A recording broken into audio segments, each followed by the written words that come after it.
Hello everyone, and welcome to the Thunday night, I'm making up my own days now. Monday night stream. I'm in Elite Dangerous as usual. I'm still way out there in sort of weird undiscovered bits of the galaxy. But now, as I've only just managed to remember to change the name of the thread after I started the stream going, we're coming home. I'm on the way home now. I'm coming all the way back from the Horsehead Nebula and back to civilized, well, I say civilized, back to populated space. So, without further ado, I shall start. Oh, look, I've moved my mouse again. Bloody thing.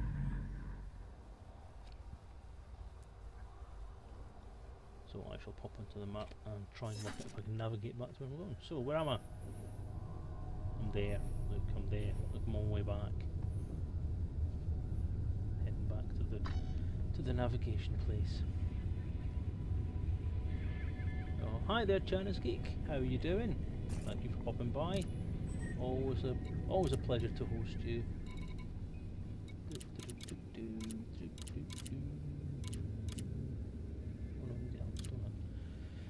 Right, for once, let's see if I can actually get this thing to find where I'm supposed to be going. Spiral graph.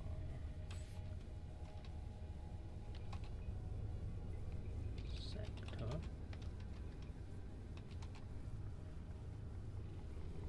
EG-X. 1-2. Oh, this never works.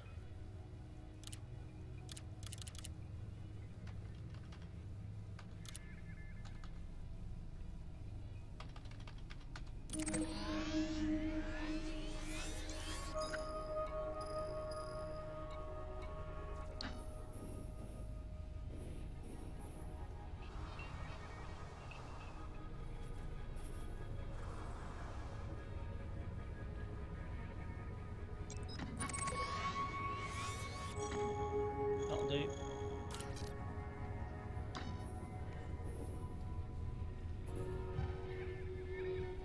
It's kind of on the way. Actually, you know what?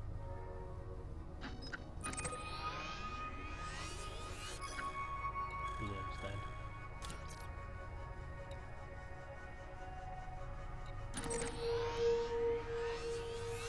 G-X.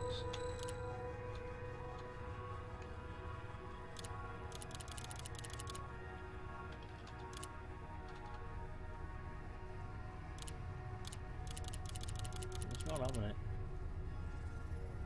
Anything.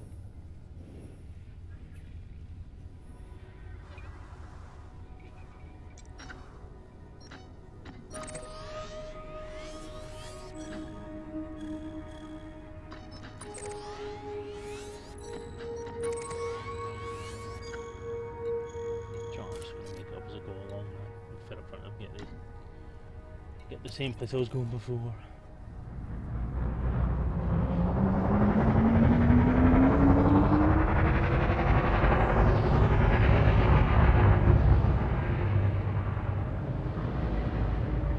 Oh, I don't know, I've tried every different thing I can think of trying to get the maps. So I'll give up. Engage jump drive. Jumping!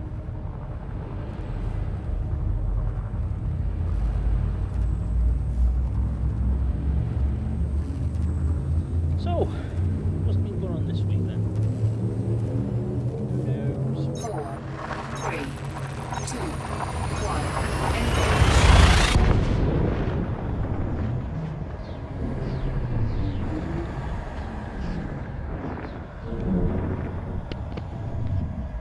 yeah, I'm having a bit of a sound problem today.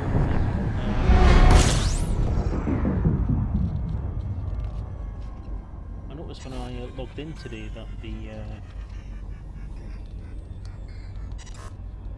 sound was very quiet. The volume is very quiet compared to what it has been before. Just a second, I just want to make a couple of notes before I carry on playing.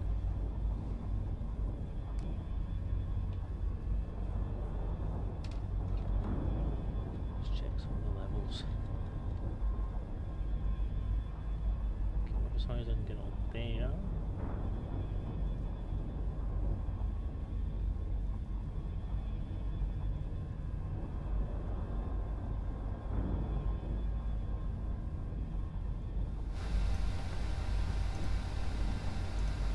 How's that? That should be better now. I'll put full volume now. I'm blasting you all to hell now. For some reason, all the settings on the microphone just went down at the bottom. That was a bit weird. Let me know if that's too loud, because I notice I'm kind of maxing up the microphone setting now. Let me just double check something else. Nope, that's the wrong sound.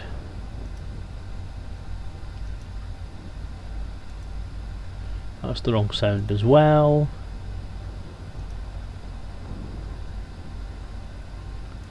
Recording. Microphone boost. Back off again. How's that? No, that's still quiet. No, that'll do it. Right, I'll leave that on. I'll come down to there. How's that? I'll come down to what, 50, 60%. Peachy.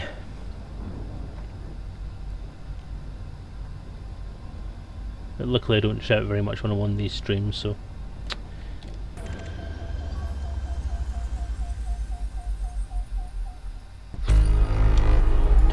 Five objects.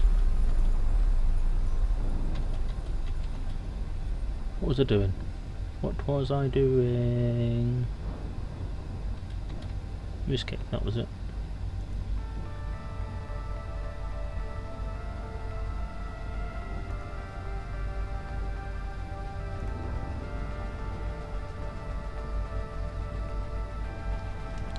Right, I need to make a note. I'm going to look to the side for a second so you get a look at the back of the ship just now.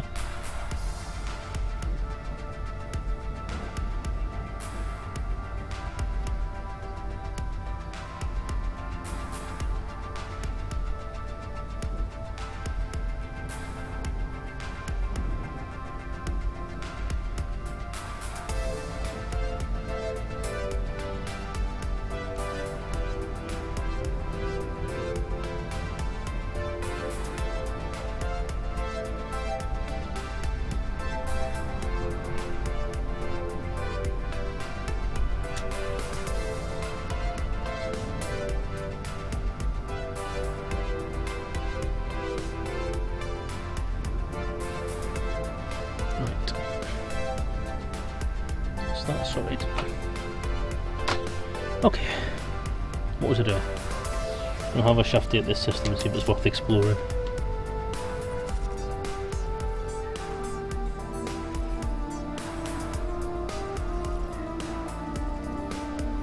Nope. Not worth the effort.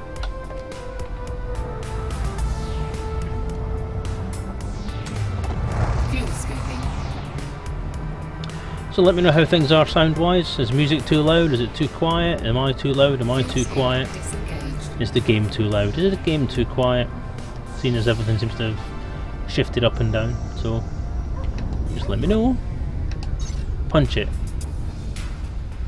Punch it, Chewie.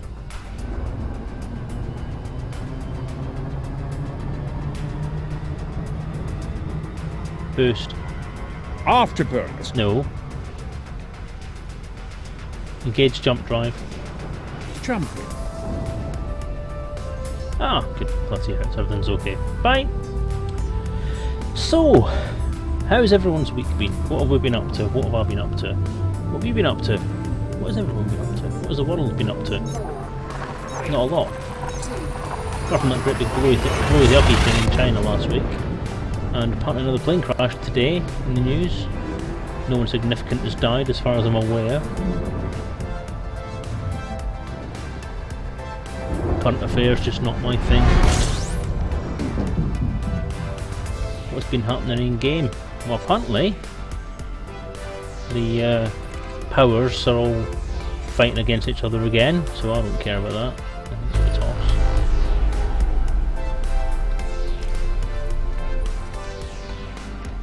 Oh, what did happen was, yeah, Kate got partner on Twitch.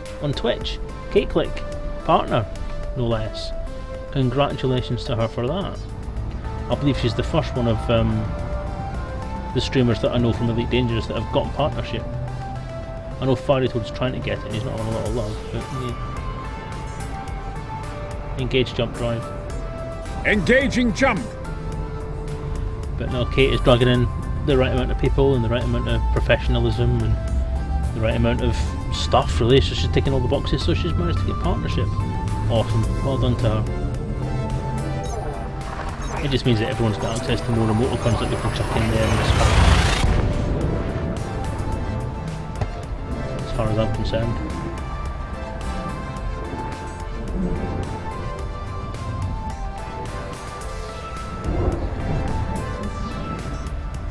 And the font we used for chatty doesn't really do very well with the salute thing, does it?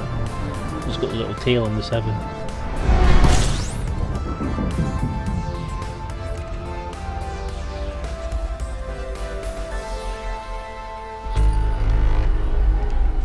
Two.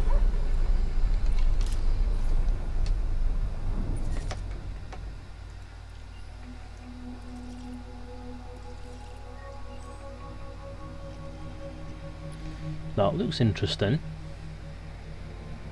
It's not a first discovered, but I'm going to have a shifty at that.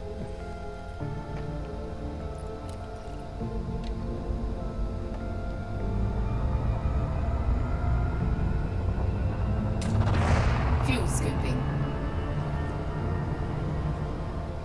Fuel skip disengaged.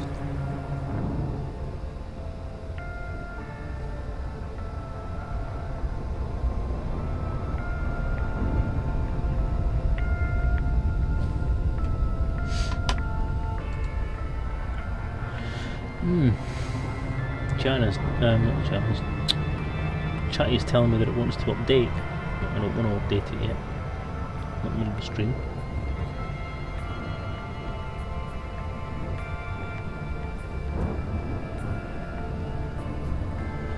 Well, the charity stream is coming quick. That's going to be another another couple of weeks now before that comes. Is it just under 4 weeks now until it's time?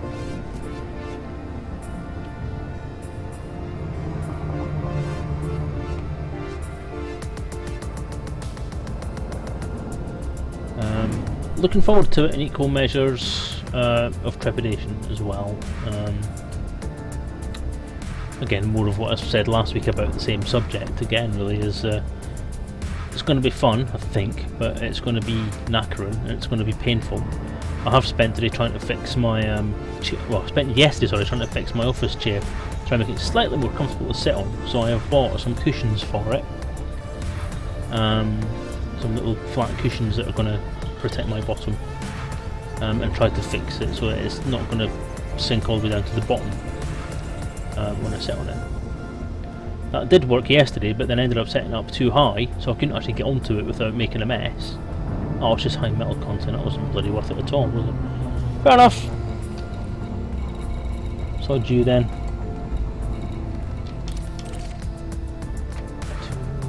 Engage hyperdrive. Engage jump drive.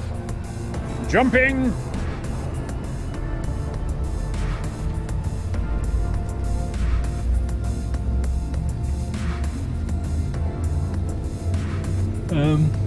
So yeah, I tried very quickly this evening before the stream started to try and get my the chair actually at middle level so I could sit on it properly.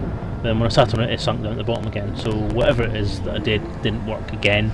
And I think what's happened is the washer, the little plastic washer that I've used to try and put some space between the pin and the seat has actually pushed the seat thing down. It may have folded up in the middle. So yeah, it's like it was like I was having to climb into a high chair. It's like my legs are swinging off it.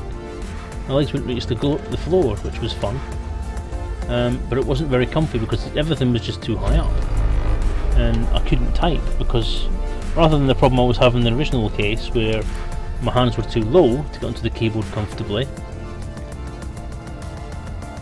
So unexplored. Not much to it.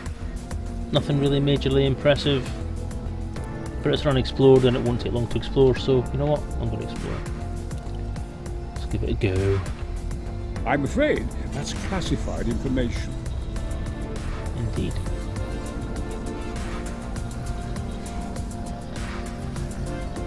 So, if you ever get a chance to buy a 20 quid chair, don't fucking buy one. They are not worth the money they're printed on. I mean, they're not worth...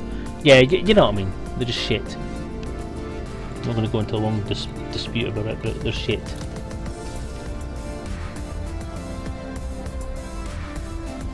What voice pack am I using? I'm using Vasco at the moment. Mr. Brian Blessed himself bringing us Vasco. I should really write down some of the commands actually. I should do some of the fancy stuff, the interactive stuff that Vasco does, otherwise there's not a lot of point just having it on here to say engaging hyperdrive, and that's essentially it when you're out exploring.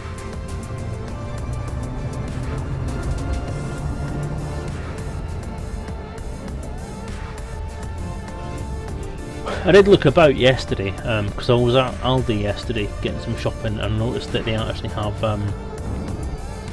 they had a reclining chair, a reclining sort of living room chair thing, and I was going to get that for the office because it was like proper comfy with proper foam cushions and stuff like that, rather than the rather thin affairs that you normally get in office chairs. But it was £100, and when I checked out some reviews, and apparently it's not that great because it has a single spindle in the middle that holds the chair up, and if you're a bit on the fat side like I am, then apparently it's a very, very weak point for the chair, as we say.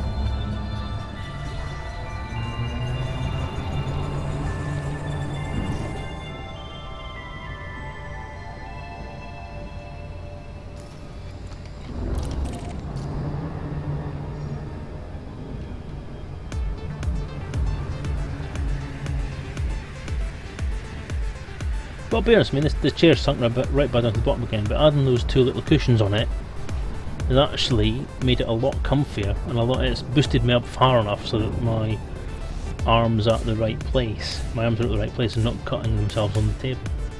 So even just spending £6 on two foam cushions that are currently wrapped in a towel is awesome, and it's a lot comfier. I can actually feel the support. It feels like I'm sitting on a mattress compared to what I was sitting on before.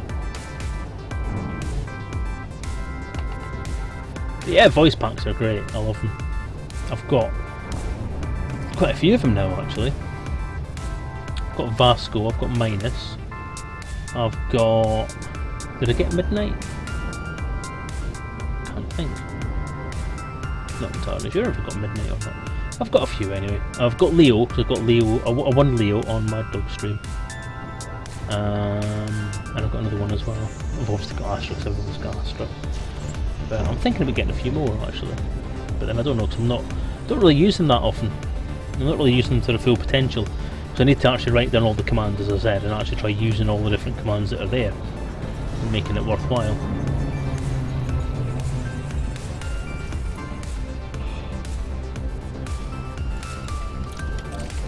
I was really quite excited about Minus, about Paul Darrow doing a voice pack, so I bought that one. I've actually pre-ordered that one. It was the first pre-order I did from HCS voice packs, and I was a bit meh.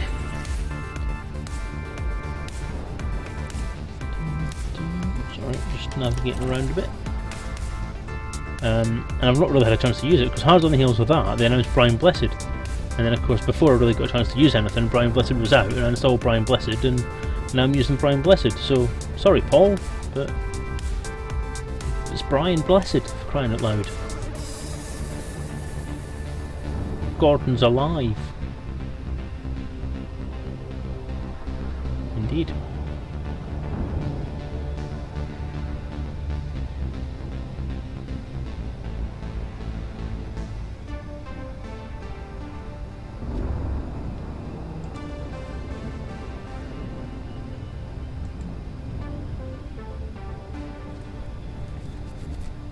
One thing I have done, interestingly, is obviously I was having a lot of heating problems with the laptop, which is why it died in the first place.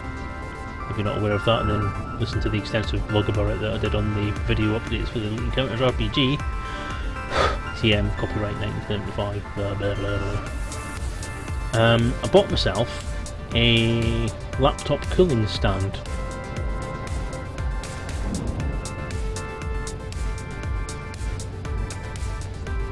£10 from a company called TechNet.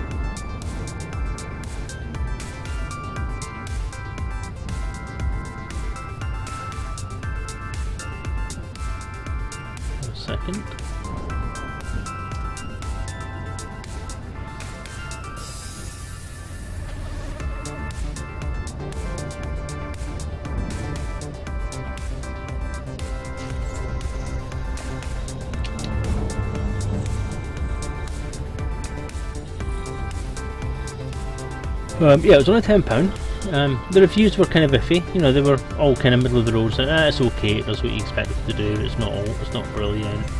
Blah blah blah blah. But you know, since I got it, I've used it for 2 days now. Because I got it on Saturday. I used it yesterday while I was working, and I've used it today while I've been getting rid of the streaming and stuff. And it's awesome. The bit of the computer where all the hot air comes out isn't even hot anymore. It's doing a very, very good job. Very good job. So it's £10 worth spending if you need something like that. If your laptop is a bit on the hot side, then grab one of these. It's good stuff. I mean, there's similar things out there that are like 20 quid, 30 quid and so on. But this was 10 quid. A lot of people were saying, oh, you really get what you pay for, and saying that the laptop's too big for it. But at the end of the day, I mean, it hangs over the ends of the thing a bit. But that actually improves the circulation anyway, because then the whole base isn't covered by a stand. And it improves the air circulation around it, so it draws in the cold air and then spits it back out through more vents than it would do otherwise. So definitely worth it. So it's the TechNet, TECKNET N2 laptop cooling thing. Pad, that's what it's called. Well worth the purchase if you need one, and it's good on a budget. And the only, I think, a downside to it is you get processed by a company called Speedy Gold Limited, and they do have a tendency to kind of spam you with customer service emails and saying, oh, thank you for buying this. If you want us to give you any tech information or anything like that, then let us know and we'll send you stuff. Yeah, TechNet, that's right. China's Geek, exactly the right spelling. Do a search for it on Amazon. They've got quite a lot of stuff. So I bought, what else did I buy from them? Bought something else from TechNet recently. What was it?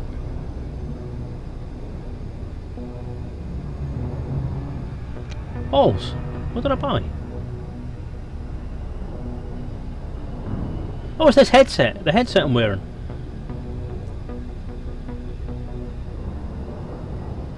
Yeah, and they sent me quite a lot of emails, but they also sent me, I think, to say if you do as a review on Amazon, we'll send you a free mouse. So they sent me a free mouse. I got a free mouse. It's worth £10. It's not bad. Good little mouse.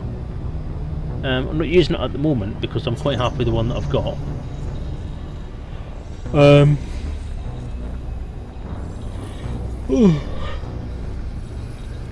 I am hot.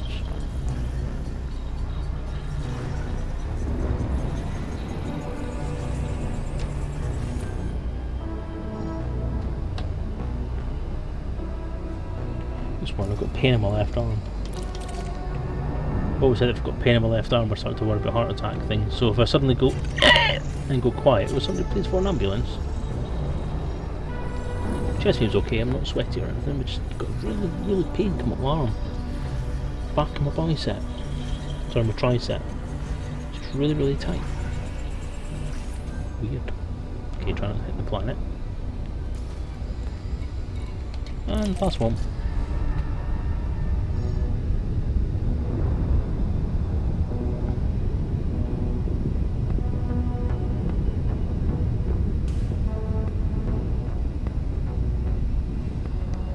Floaty planets.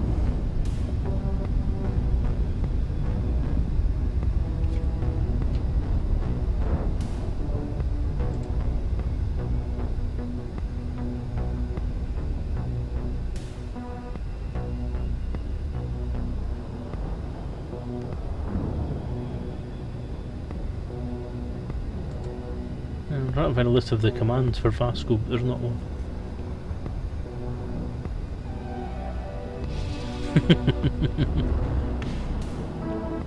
Not having an address to get the ambulance to. Yeah. Can you send an ambulance? Where? Selezen. Yeah. Yeah, it's on twitch.tv/Selezen. Yeah, send it there. It's not going to work, is it? I should really post my address somewhere for this sort of emergency.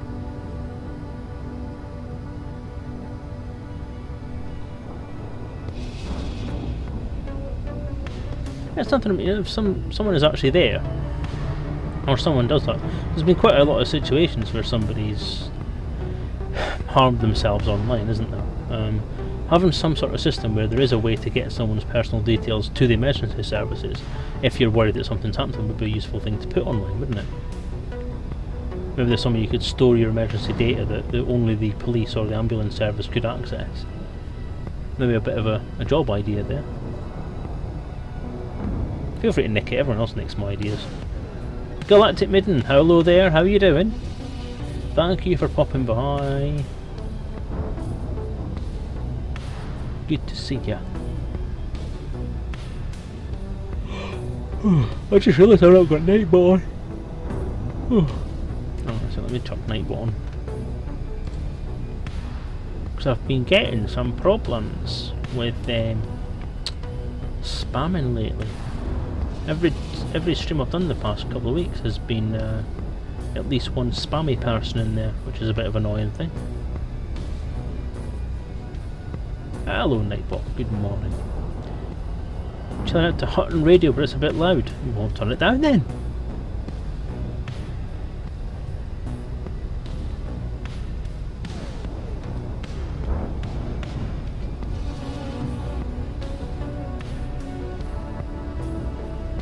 Can't hear too well on your stream. What? Everyone else is telling me the sound's fine. Tell you what, I'll go back into that thing, I'll turn my mic back up again then, shall I? Just for deaf people like Galactic Midden. There we go.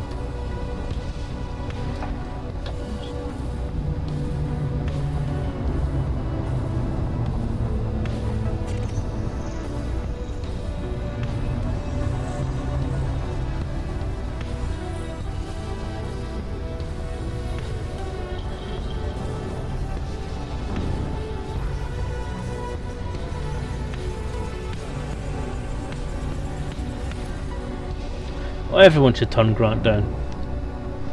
I love the guy, but oh.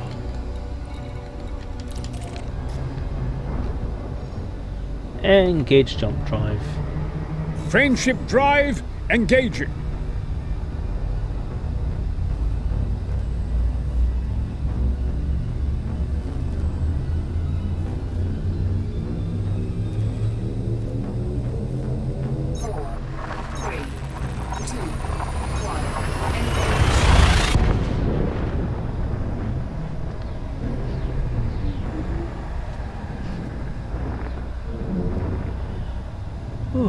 Said go to Sage, but why?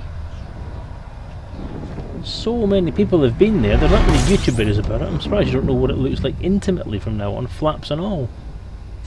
It's seems to be the popular destination of the season, though.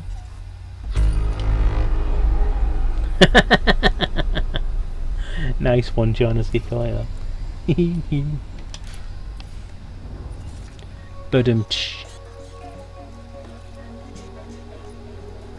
Yeah, we're looking at crappy planets there again, aren't we?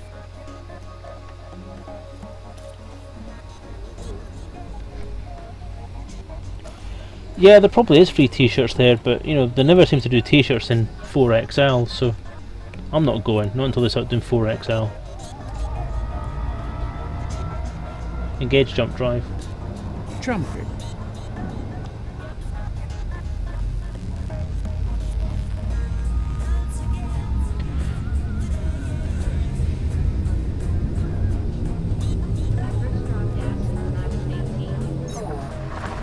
Couldn't tell you. Rewind the video.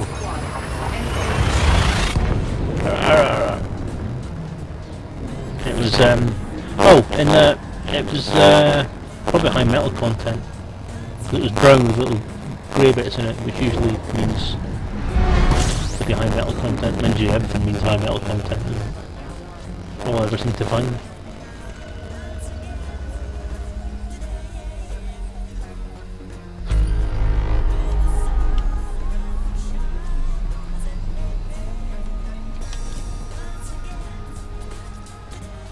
Well, I suppose if you're from Sage, then if it's Sage, it'll fit anything really, won't it? See, that's high metal content as well, isn't it? That's going to be high metal content. Mind you, haven't said that, you know. It's not a big system, might be, and it's unexplored, so it might be worth a bit of a puddle. It's puddle, not puddle. I'm not peeing on things. It's not my job.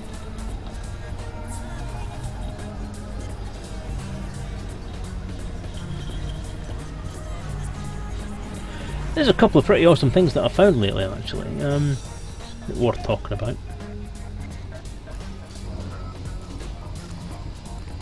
That's that first one, isn't it? That's the high metal content one. Yeah, that's looking like high metal content.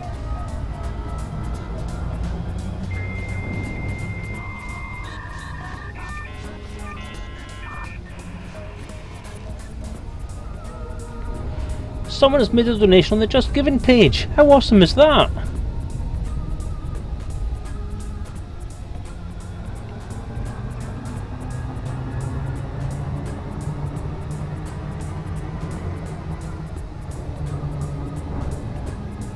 Always big news.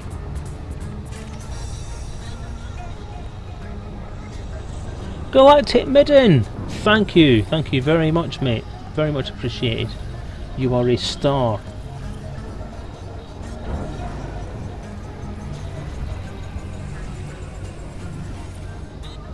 Oh, China's, you're not listening, are you? Galactic Midden has been a lovely chap and has just donated to the Just Giving page for the charity stream. It's a water world! Look, it's a water world. It's got water all over it. It's a world and it's got water. And if anybody mentions Kevin Costner, I will slap someone.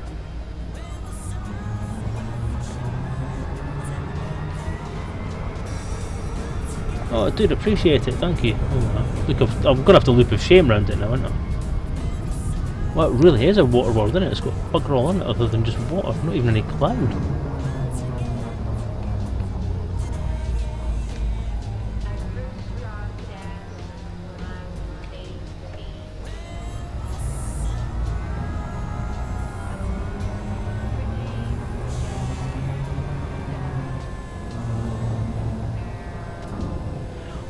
Well, you see, what I'm thinking is if we can get us a stinking great resort up there, you know, and get a ski resort going, get a ski resort there, and maybe get, see that fjord there. We could get a water sports centre sitting in there.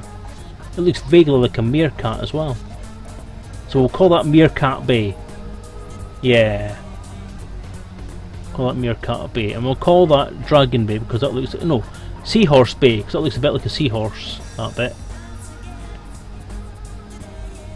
Yeah, and some ice flows coming out, a little bit like New Zealand but made out of ice. So... yeah, I like that, that's a bit of nice stuff there. Nice. Anyway, after the same usual. Disengage Super Cruise. Disengaging cruise.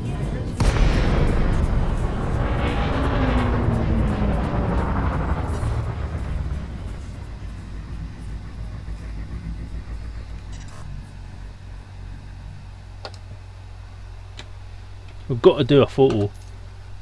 I'm probably never going to find an Earthlike on this trip, so Waterworld's about as close as I'm going to get. And I found a fair few of them, so... where is it? Where's it gone? Who's nicked me planet? Oh, it's there. Has anybody seen a planet around here? It's kind of blue with a white bit on top.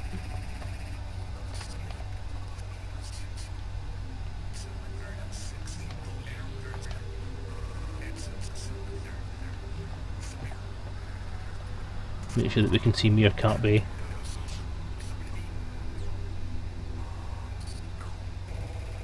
There we go.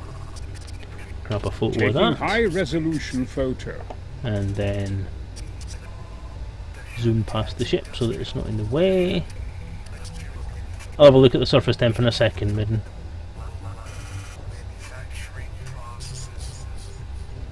Because that's quite pretty. Such a lovely marble. Taking high resolution photo. Lovely. Lovely. I like it. I think that's going to be my winter retreat. Yeah, I'm going to jet ski all over it. Oh no, it's the wrong button. That button. Oh, that's £678 now on the Just Giving page. That's pretty cool.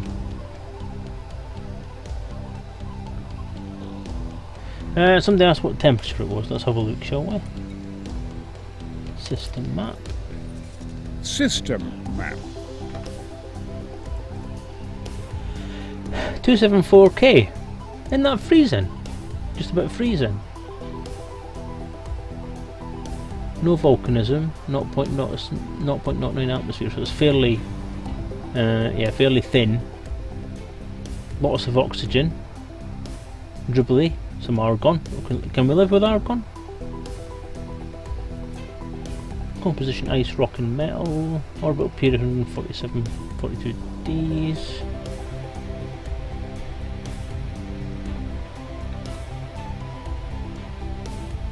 So it's a bit humid, a bit cold, but you know, it's a nice cap. It's got a nice cap on it. I think that's a pretty good place to go. I think just on the edge of that ice cap you're going to get 1 degree, and I think that's going to be lovely, lovely skiing weather. Yeah, I like that. Yeah, we're a jumper, we're a parker.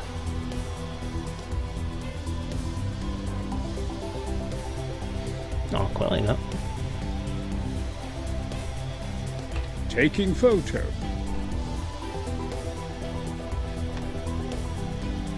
I've been writing all this shit down, you know, but how to Taking sort of photo. have stuff. Hello, Mr. Junks. Didn't see you sneaking through there. Engage Super Cruise. Engage Super Cruise. Preparing for super cruise. Where am I going next anyway? Ready to engage.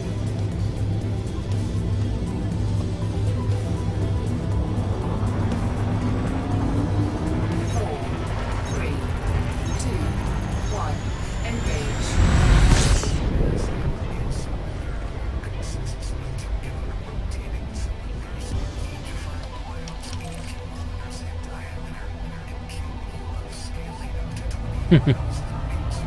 It would seem you can't type in caps. I didn't know it was that tight about caps actually. Never mind. See, I found. I think that's my 4th water world now that I've found.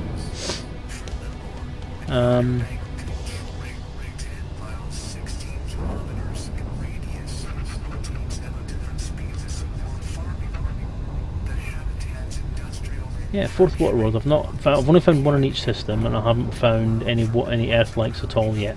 I'm not thinking I'm gonna, to be honest. It's been a while.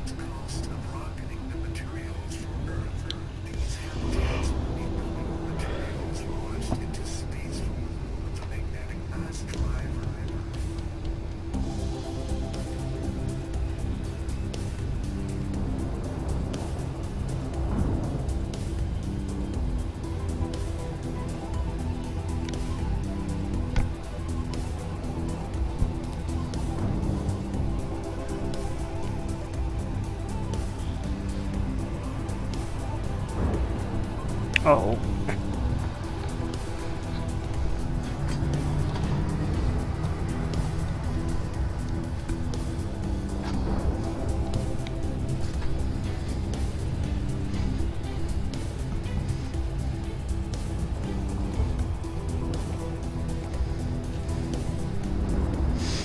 Water worlds are going to be difficult to populate unless you've got animals by 2 blocks. Yeah, I'll find some. Fish! Populate it with fish!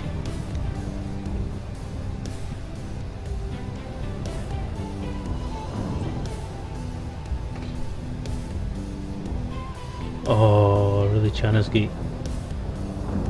Oh dear.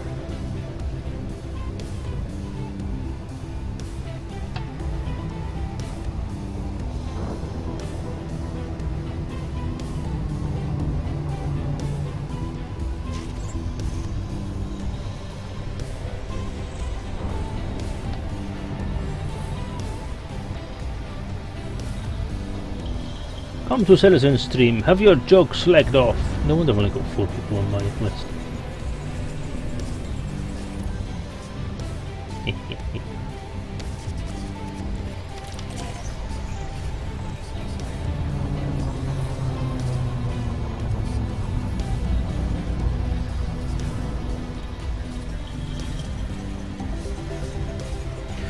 So, what other things are going on this week? Yes, I just found out today about the create a skin, create a paint job contest that Frontier's running. Actually quite keen on that idea.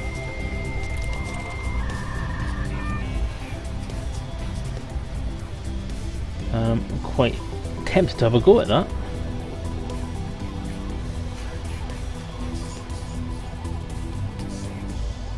Apparently you can create, I've only had a brief look at the email because it was posted on, was it Facebook I think I saw it on. No, Twitter, it was Twitter. Apparently you can do a skin for the anaconda, the vulture, asp, and something else, I can't remember. But I'm quite interested in having a go at that. I think I haven't done a lot of graphic stuff for a while, so have a quick go.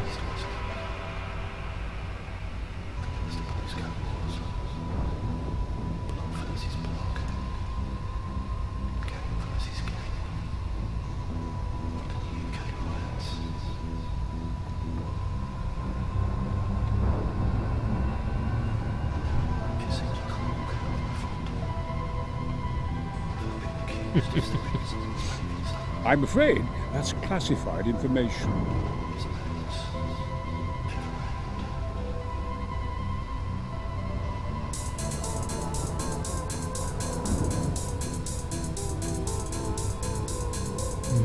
What else can go on?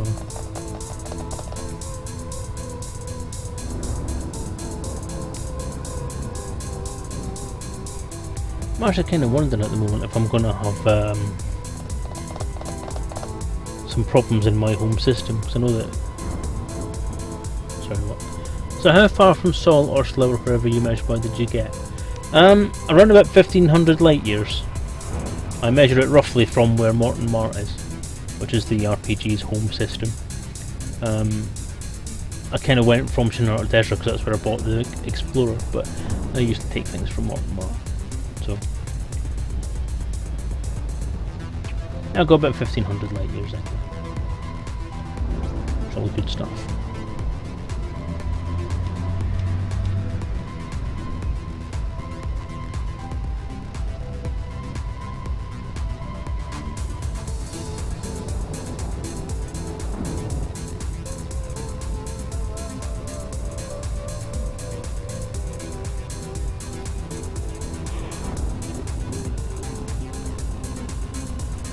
I've quite enjoyed the exploration thing actually. I think it's nice and relaxing. It's a fun game because it means that you don't have to worry about being addicted by anybody or getting into a fight and ending up losing your ship or your cargo or something silly. You can just fly around, which is what I enjoy doing because it's just pretty. Yeah, well, the most fun bit was actually seeing the nebulas change, because obviously I've headed the orangey, purpley, pink thing. Is kind of what I was heading for, because the Horsehead Nebula is part of that whole thing that's on the screen there. And it was interesting seeing it get bigger, and then seeing it go to the other side.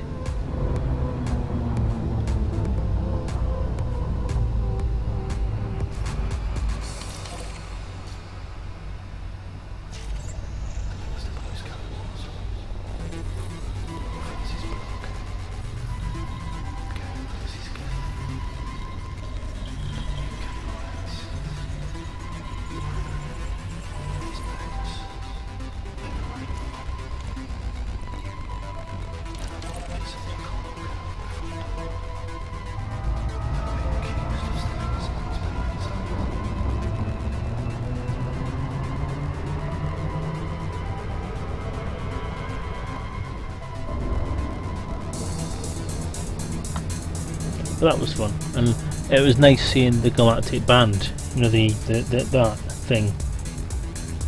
Spinning a little bit since you this, the galactic plane change shape and colour as well, because it gets sort of, you can see it from underneath and it's a different perspective, which is interesting to see. It's interesting how it gets brighter the further down that you go, which was cool.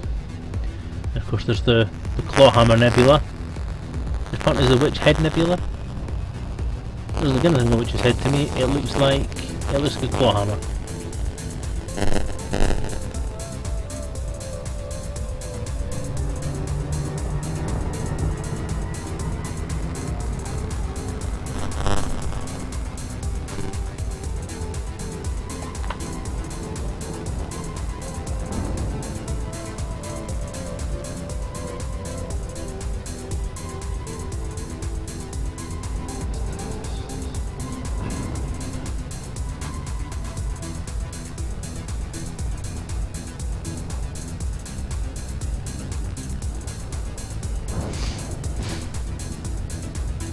Last time I went to practice, then the coal sack and then started heading up the spiral arm quite a bit.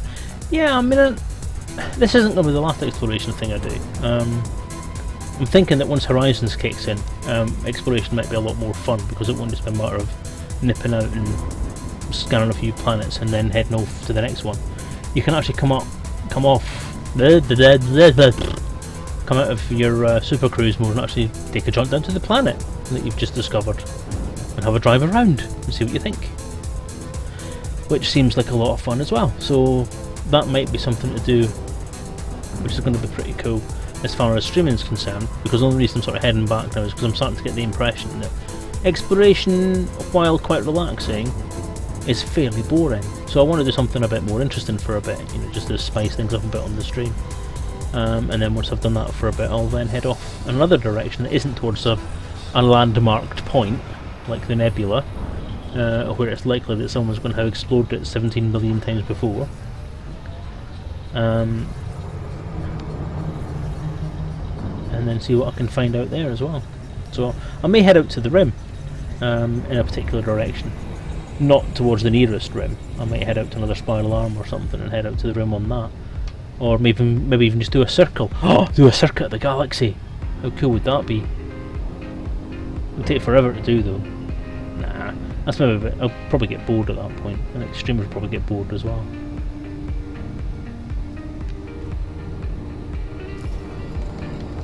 See, it's all about the viewers. I wanted to get my rank up and I wanted to get some money made from all this exploring stuff, and just want to get some interesting stuff done. I want to go there. See that spinny thing, that galaxy in the middle of the screen there. I want to go there. They won't let me go there.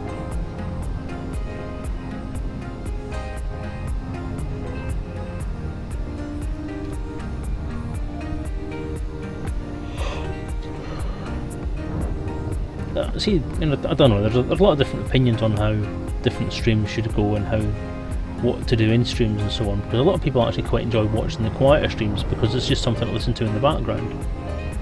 You feel like you're along for the ride with someone, and you're just sitting looking out the window as they fly around. So, yeah, I think it's maybe a good thing from certain points of view.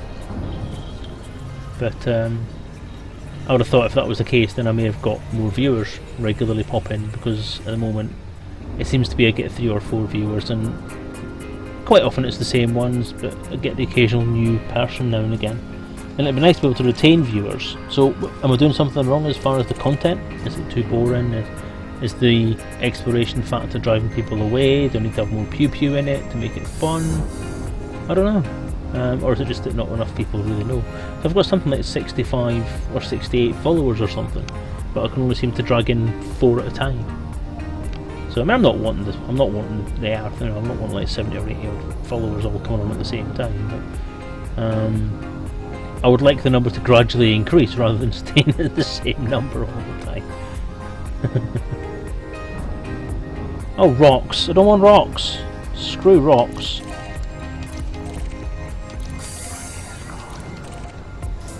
Sod you. Fucking rocks. Is the spindly thing Andromeda? I don't know. It's something. There's quite a few of them dotted around. There's another one. Or is it the same one? I'm not entirely sure. It could be anywhere.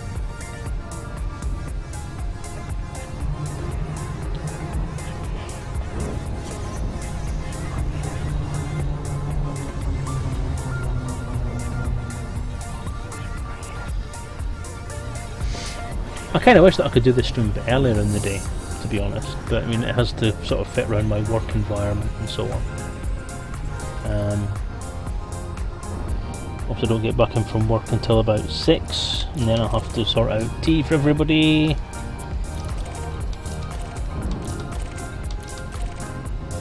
Get changed, make sure everyone's okay, and then by the time I sort of get myself up here it's about 7:45 anyway, so I don't think I could start any earlier than this. But I just wish I could, or I'll do it more often. Maybe once I get the RPG finished, then I'll maybe do more than one night a week on it. Or I'll try and do like a weekend stream, like maybe during the day on a Saturday possibly, something like that. But I do kind of try not to overstep anybody else's stream. I know I've noticed lately I seem to be clashing with Riga. Riga started doing a stream at this time of night as well now, which is a bugger.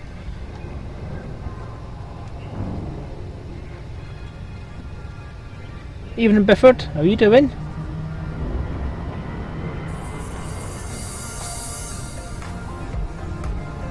But I was trying to fit around everybody else's streaming times so as not to clash and steal viewers, or have people steal viewers from me and so on, so we can all, especially so that viewers can watch as many different streams as they want to watch. But I'm not entirely sure whether that's really a problem, because obviously the guys that kind of made me think that way don't really seem all that fussed about it anymore. But hey, I don't know. Stuff other streamers, people need choice. Alright, well, yeah, as I say, once I've got the RPG drafted up and all sent off and ready for stuff, then I am thinking about doing some more streams. Right, I think that's all the actual planets scanned now. I'm not doing the rocks because there's no point. Engage jump drive. Preparing for jump. Second daughter's christening was yesterday, so all good. Well, congratulations. That's great news, I think. I'm sure God will be very happy. Ready to engage. 4, 3, 2, 1, engage. Well, you see, that's one of the things I'm thinking about doing as well. I mean, once I get... It all revolves around getting the RPG done, because the RPG's got the priority at the moment. Otherwise, people will shout, and obviously I'll never get it done if I'm sitting playing games all day long. So maybe once I get the RPG out of the way, then I'll start looking at other options for streaming, whether I'm going to do a during the day stream on a weekend, or maybe pop another night in there as well. Maybe start looking at other games. Don't think there's much here, is there?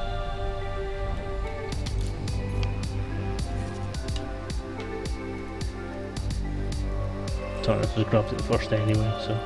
No, not worth the time.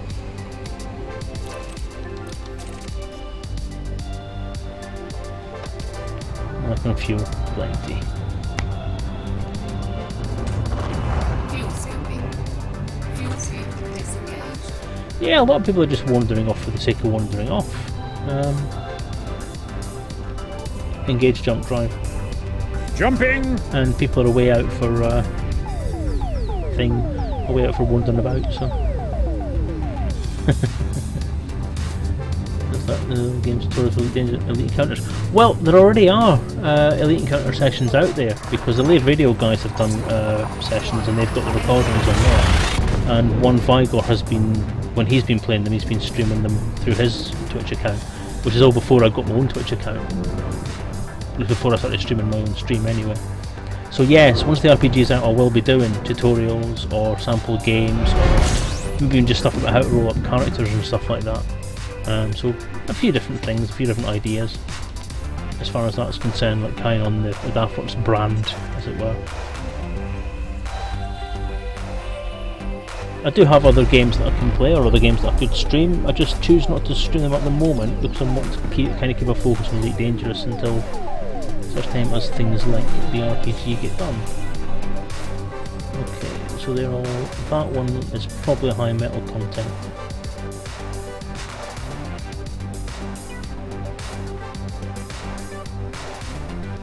Apparently there's a way of telling by sound. So if I pause the wonderful music by Synaptics for a second.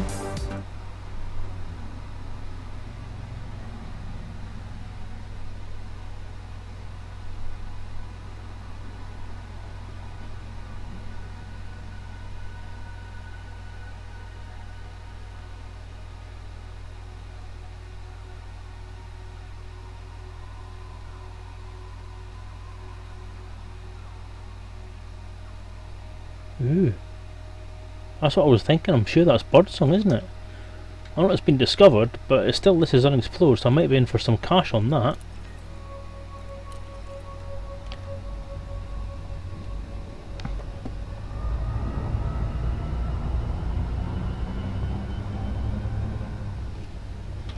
Music back on.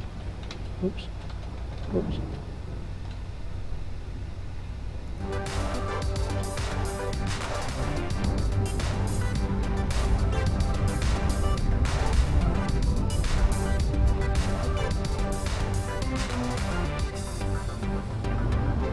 More excited now. Yeah, so yeah, future streams. I mean, I do want to expand this stream and do it, and I would quite like to do it sort of more often. It'd be awesome to do it as a, you know, there's people that are doing it as a job. It'd be awesome to do that. That'd be a great thing to do. Streaming keeps Earthlike! Woo! Woo!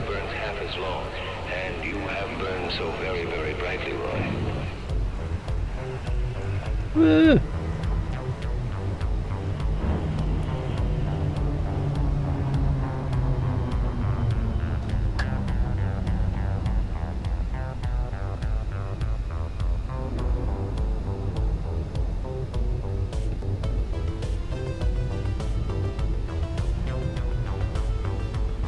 I know it's been discovered by someone else before, but still. It's not frozen for anyone else, I don't think, Bifford, so it must be your end.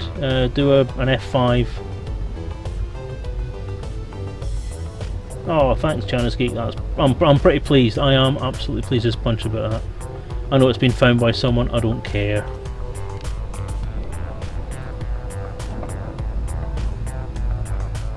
That's Ghostbusters, Bifford, of course. God.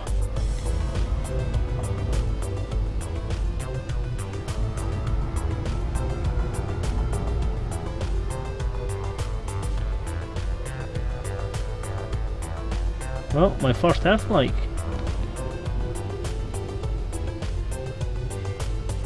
I will, I'll be taking many photos.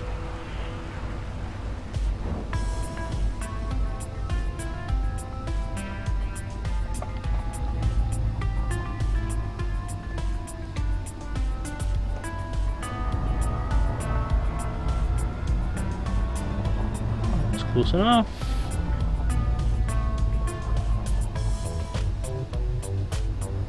Spin about. I'll face that sun dead on.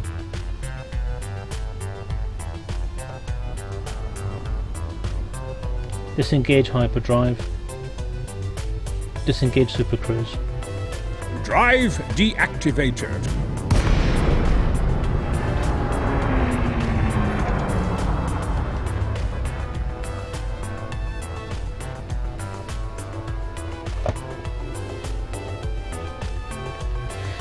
It's a Diamondback Explorer, Bifford.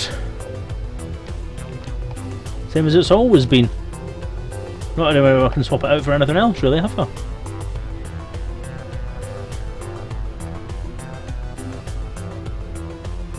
That's my hyperspace wake there, isn't it?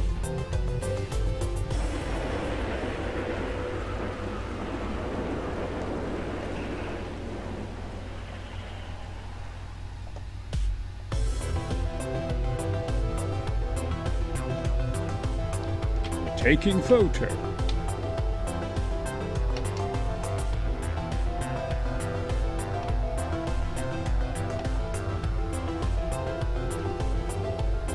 Taking photo.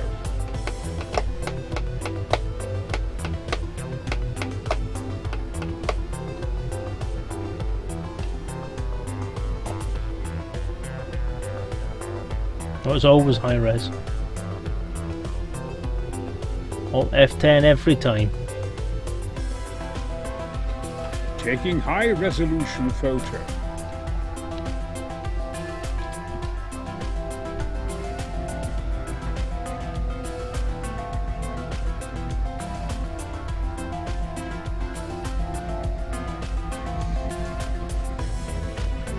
Right, so I'm going to have my house there on that island, That one there, just by where the cursor is. That's going to be my island. I'll have that one. Bifford, do you want that bit? You can have that island if you want it. Chiana's Q. What about that one? You can have that one. That's yours. Who else is there? Arakzak is here as well. Well done. Hello, welcome to the stream.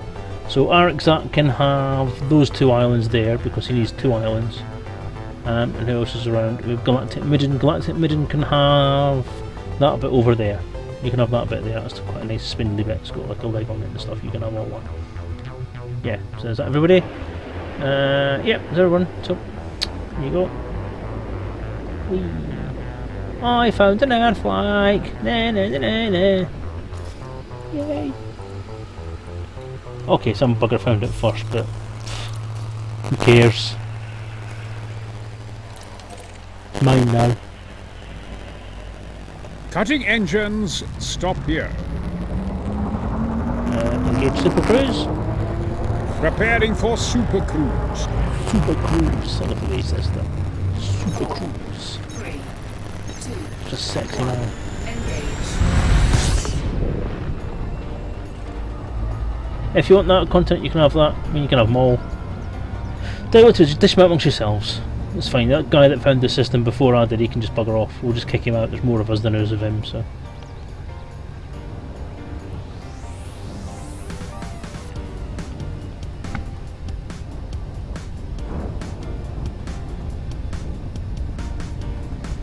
Let me permit you then. Of course, that's not going to work because I need to tab away, don't I, first? Chatty, chatty. There we go. Exclamation mark, permit. Galactic Midden. I'm afraid that's There you classified go. information.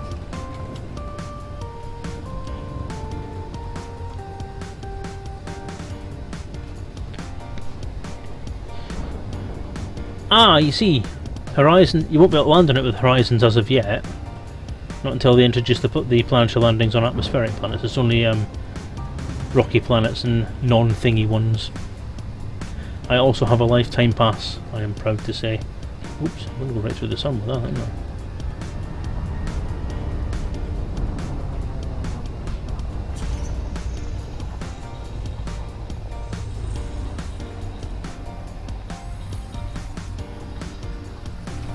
I have to write down what the system's called now, don't I?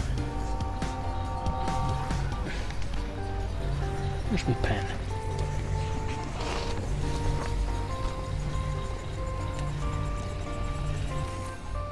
Oh, I'm still bloody hurts. Call 70 sector. Is that a D? Is that DYS? DYS.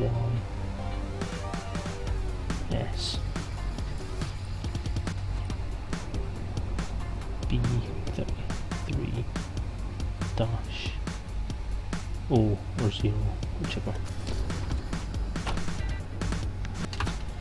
Awesome.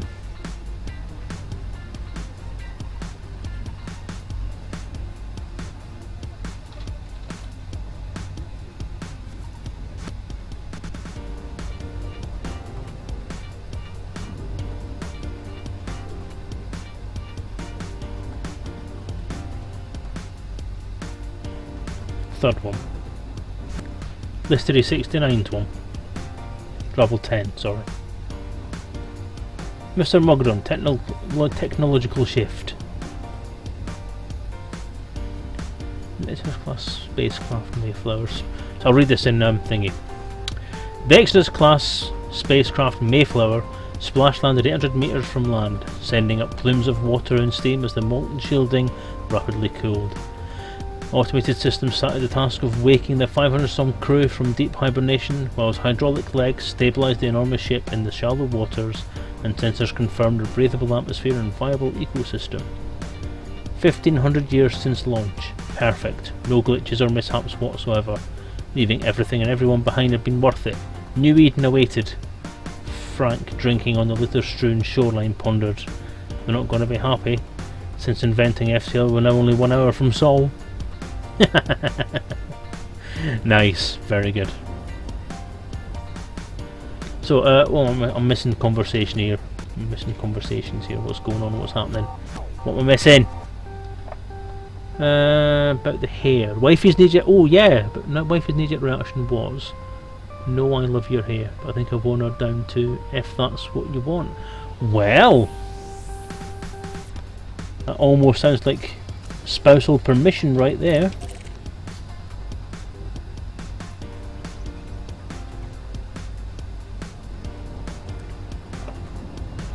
As I said last week, Arik, if you want to do it, if you feel that you should do it, and if you feel that you're prepared to lose 2 decades worth of hair, then you would be most welcome. And as I said, we will make it part of the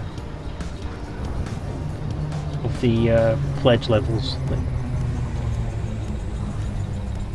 Most definitely.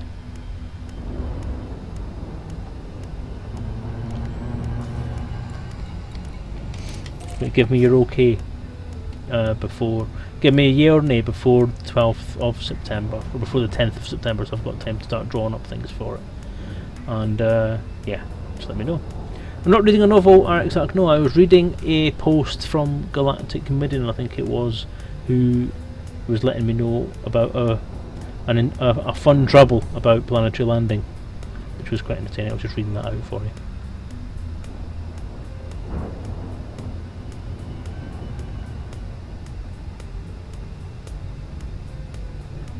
There you go. Don't know what's going on with Chatty today, but for the first time it seems a little bit unstable at listing who's actually on. People are popping in and off, on and off, even when the like, Galactic Midden has just posted but it's not listed on my chat window.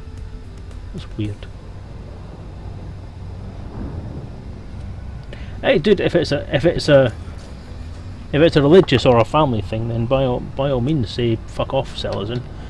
I'm used to hearing that. As I say, it's just an idea. And if any of the rest of you on there, Bifford, Galactic Midden, the other ones that are hiding now, if you all fancy joining in, then feel free.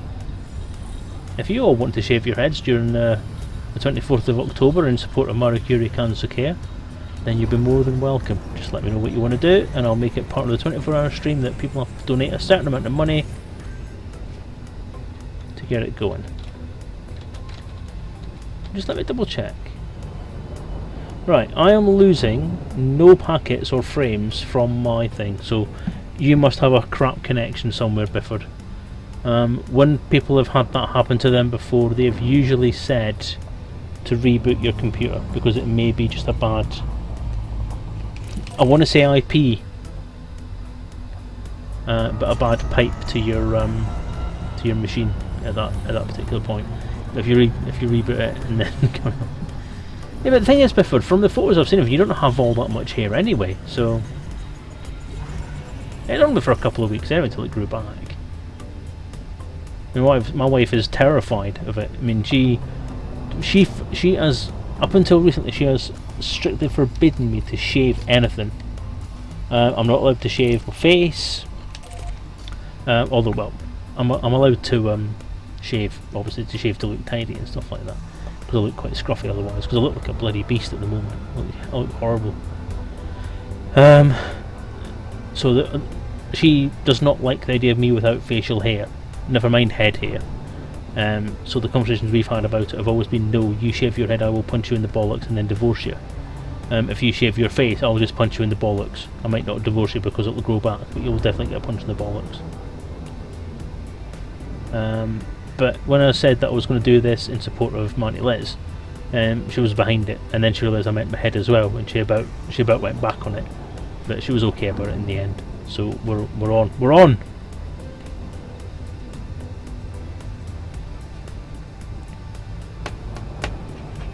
As I say, if anybody out there is up for the idea, then if you let me know in good time before the 12th, if you can give me up to a week.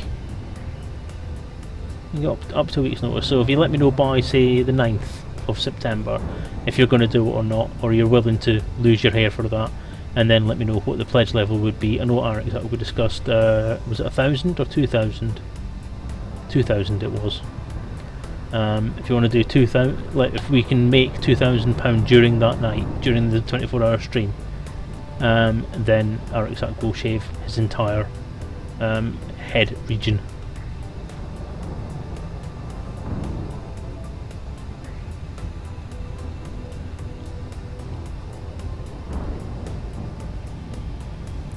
It might be a bad server at Twitch's end, to be honest.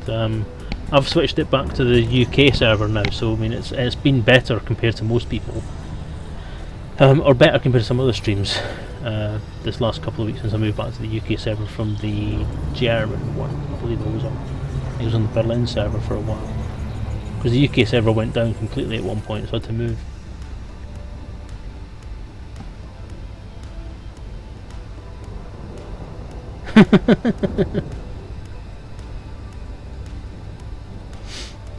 I take it you need to pay attention to your ship more, Galactic Midden. You big silly.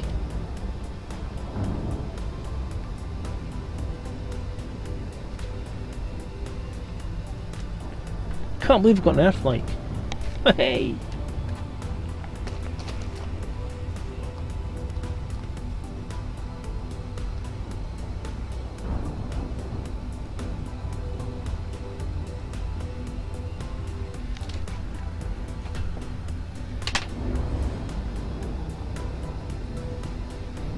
Oops!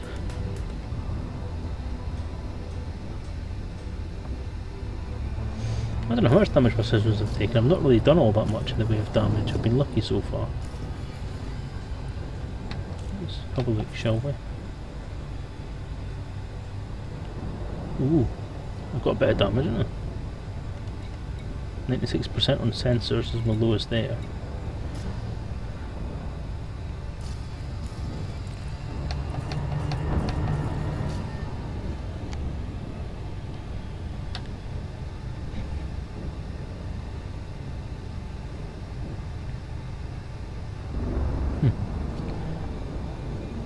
Yeah, I've said that's my one thing I should think about getting if I'm going to do this again. If I'm going to go for a longer trip, I'll need to get an AFM. I haven't got an AFM, huh?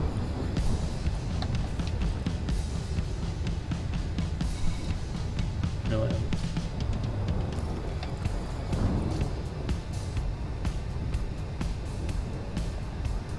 Eek!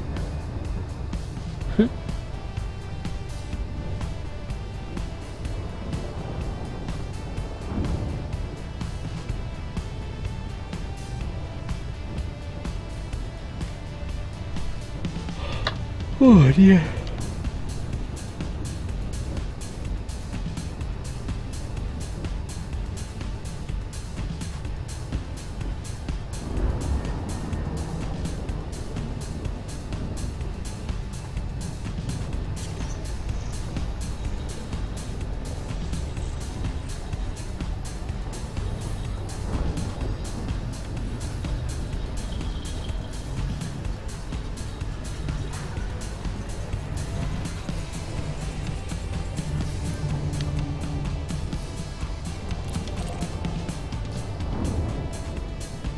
Yeah, I forgot to scan the star that I actually boomed in at, didn't I? I was too excited about the Earthlike.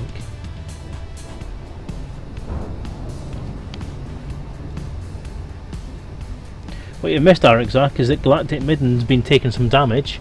He forgot he was taking some heat damage and didn't realise he thought it was coming from my screen and wondered why I wasn't doing anything about it. And has now found that his equipment is now quite damaged. His cargo hold is at 16% health. So he's, yes, he's need to get some fixing done there. It's all in the chat there. I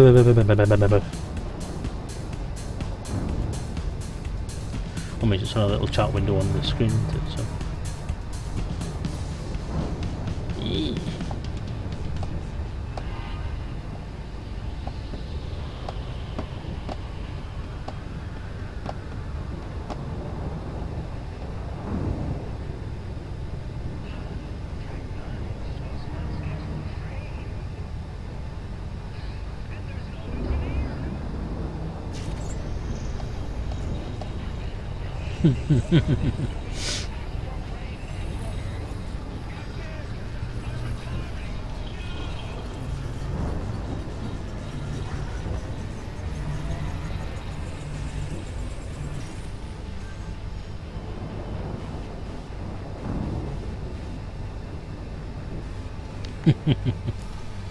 I'm afraid that's classified information.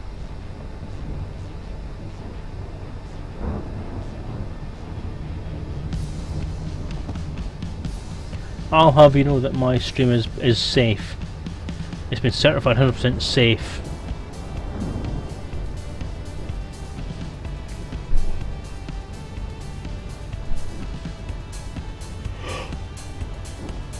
My stream is so safe it's been given a kite mark.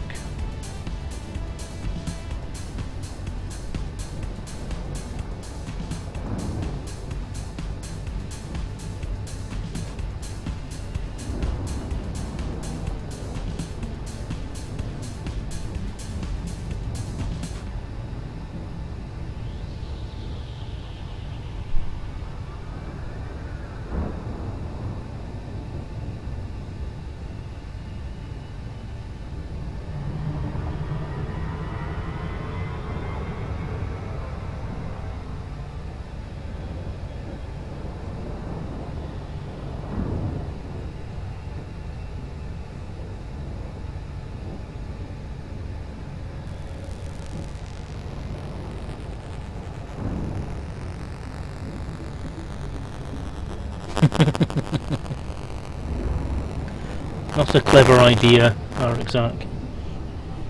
Don't try and land on stars. The wheels will melt.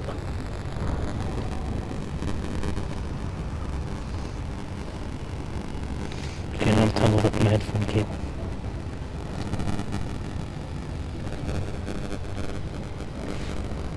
Stop all thrusters. No. I never said that.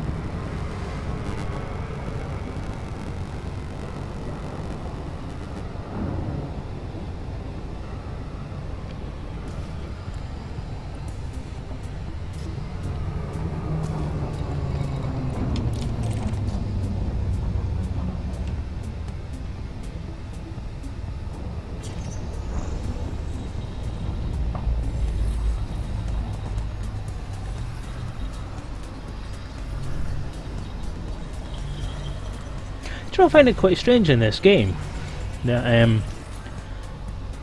if something on the screen, I mean, I know it's just graphically generated brightness, okay? It's a yellow blob on a screen that has some lens flare effects around it and all that sort of stuff. But you know, I find yourself squinting at it because you think it's actually bright on the screen. Is that not one of those weird kind of graphic things, like visual illusion type stuff? Optical illusion, that's the word I'm looking for. That because you expect it to be bright, it's bright.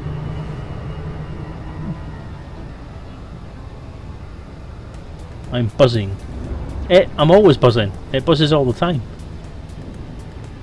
Does it every stream? Every single stream has some kind of buzz on it now and again. I'm not sure why, I'm not sure what causes it. I think it's driver issues, but I'll have to check it out and try and work out what's causing the problem, because it's doing my head in. I can't hear it. And I don't listen, actually I'll be honest, I don't listen back to the streams because I'm not overly keen on listening to my own voice. I just make you lot listen to it.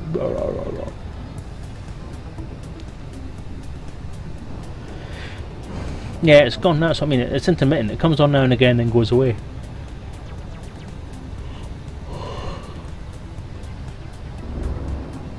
It's hyperspace interference. Well, that's what the Z is. Selezen. See? It's make it part of the show.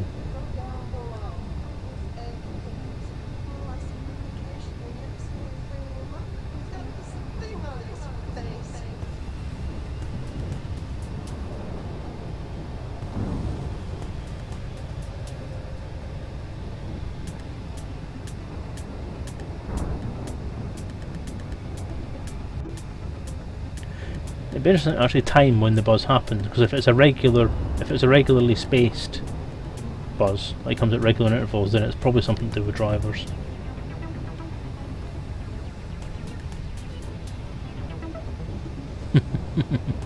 No, Selezen sounds boring. I'm always been stopped by Thargoids. I've been getting stopped by Thargoids since 1986. They're always there in the corner of your eye, but you can never see them when you look straight at them. Just there in the corner. You have to glance at them really quickly, like a someone else's problem field. If you turn your head really quickly, and you might catch them, but they'll just fade away. Just fade away. La, la, la.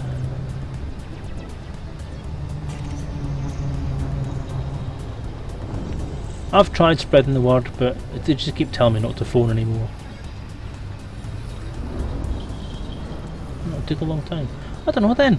As I say, I don't know what's causing it. I'm pretty sure it must be a driver thing, because I still have this thing where if I use the headset's own speakers. Because what I'm using at the moment, I have the headset, the TechNet headset that I mentioned, with its microphone, and underneath that I have a wired, just ordinary audio plug set of earphones, because what tends to happen a certain amount of time into the stream, and it's not a set amount of time either, not necessarily when I'm streaming, even just when I'm playing the game as normal without streaming, the sound will just go, and it will just go ip, ip, up, ip, ip, ip, up, ip. That's all I can hear through the whole whatever it is I'm doing. Engage jump drive. Engaging jump.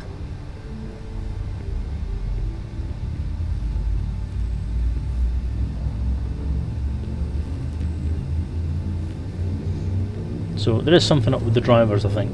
There's something not quite right with the headset. 3, 2, 1, engage.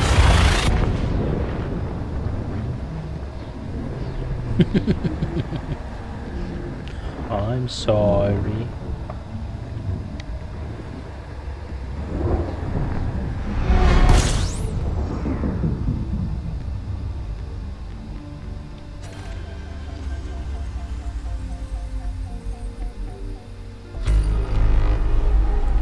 Objects.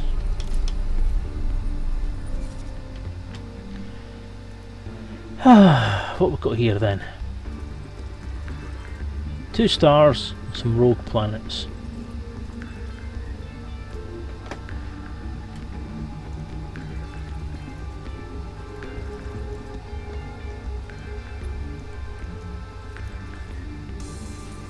What's that then?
I was going to say that, I think that's 3 water worlds there, isn't it?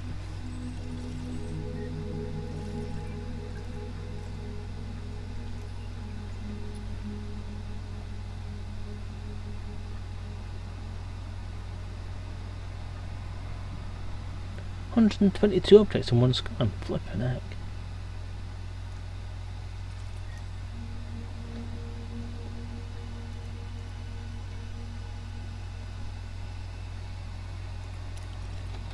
I think we'll have a shift around that one. What the distance is like. Pretty good.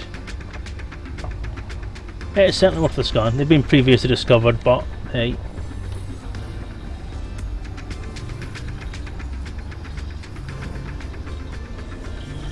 I've never had more than about, I think the highest I had was 40 odds, something like that.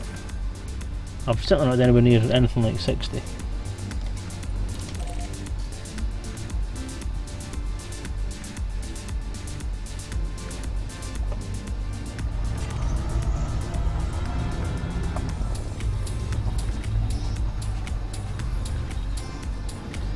Yeah, that's the thing though. I don't scan asteroids either because they're not worth anything. Even if you've freshly discovered them, they're not worth anything. They suck. Rocks!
No, I don't think there's a scanner that will miss out the asteroids.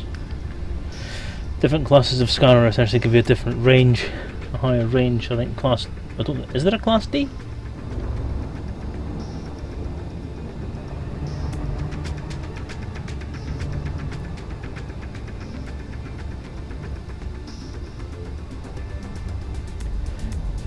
Yeah, I had a similar problem, Midden, with the system map blocking stuff. But if you hold both mouse button down, both mouse buttons down, then it lets you scroll around the map anyway, so you can get rid of all the blocks. Somebody on the stream told me that as well. So. Very useful hint. I've just told him that Gianna's geek, for crying out loud.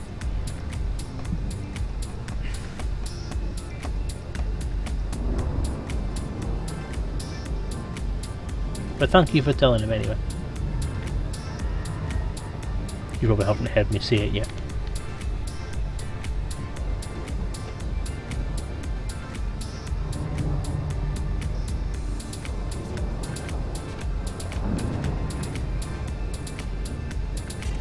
I'm still waiting for a half decent implementation of the system map, because I still think it's a rendered version of the Frontier one, which isn't great at all. Because it doesn't show you where everything is. It doesn't show you how far away from stuff it all is. And the actual just Frontier system map itself, just showing you it. Even it shows you it as an orrery, which I'm amazed they haven't actually put into this yet. That was high metal content. 666 light seconds, that unexplored one. So I'll look and see what's next. See if it's one of the yeah, it's one of the water worlds next, isn't it?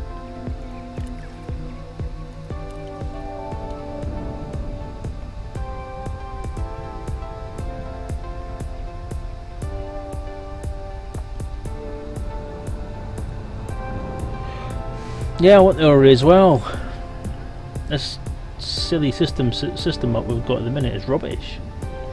The orrery was what we were promised. The orrery was what was going to look good and give you a decent actual way to navigate a system. And I want it. I want it. We want it, precious. Yes, we does. We want it, precious. We want it. Can't do impressions. Sorry.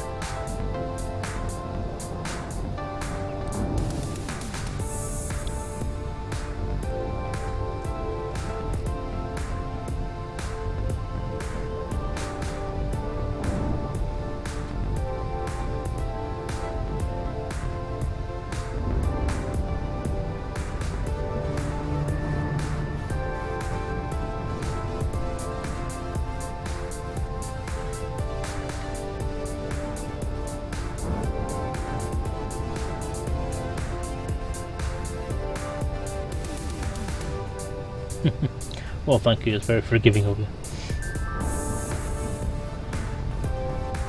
We've got a good Sean Connery accent, but that's because I'm from near where he's from, so.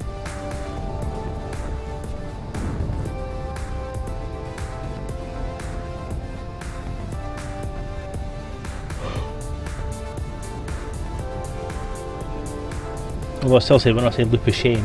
Loop of shame! I sound quite like Brian Blessed when I do that.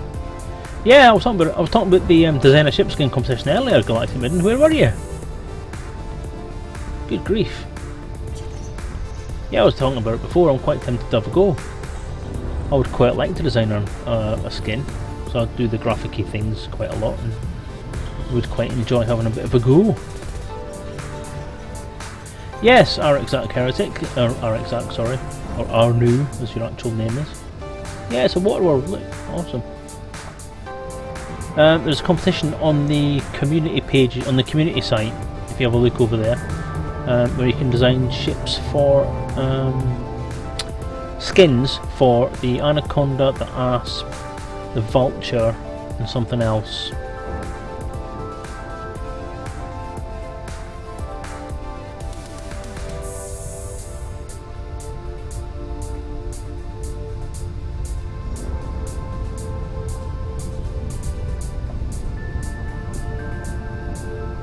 Wow, that is just pure water, isn't it?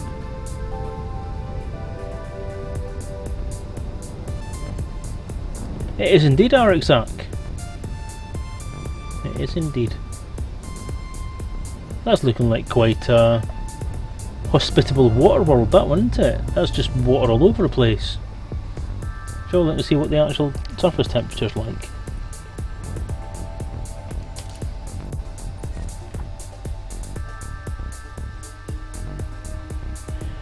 $372K. Oh, it's quite warm, isn't it? Was that about 100 degrees Celsius? 9.3 atmospheres. Ouch. Yeah, that might be kind of painful. No, I don't think I want to live there. A bit hot and a bit high pressure. Ammonia, nitrogen, oxygen. No, I don't think so. I don't want to live there. That's crap. That's no. That'd be smelly.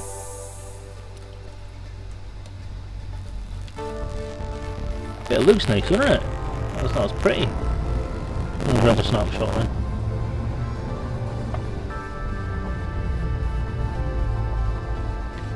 Do do do do do do.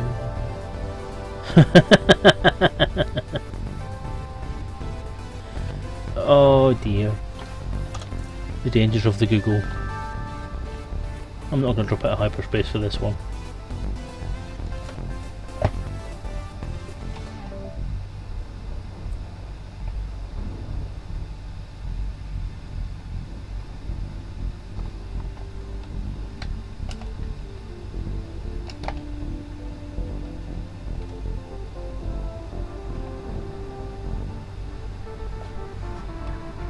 Taking photo.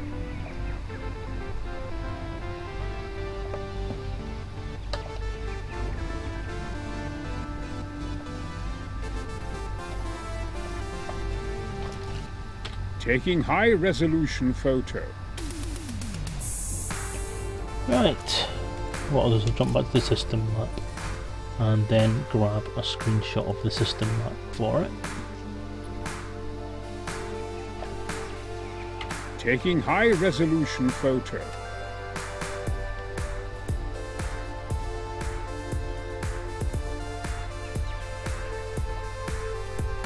What's that? Oh, I need to have a look through. I only saw that link today because I grabbed it off Twitter for the ship skin competition. I haven't had a look yet at what the main sort of criteria are for it. If there's any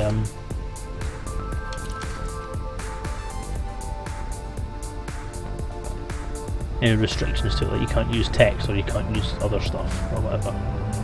I was going to have a go, and if you're allowed to use things like text and decals or simple shapes or emoticons or that kind of sort of idea I'm talking about. That's the one I'm just looking at, for crying out loud. What am I doing? Go on, you stupid headset.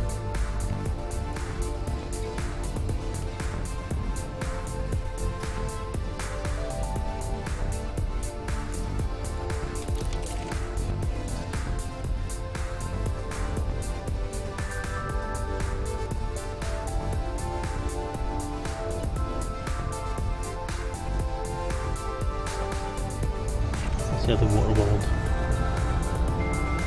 3 colours.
Oh, Galactic Midden, you've got yourself banned now, haven't you?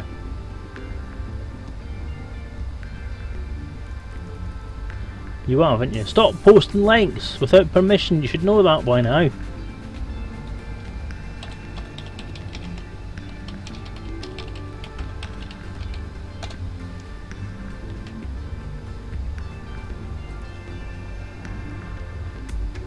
No, not a silly Nightbot. Silly Galactic Midden trying to post links.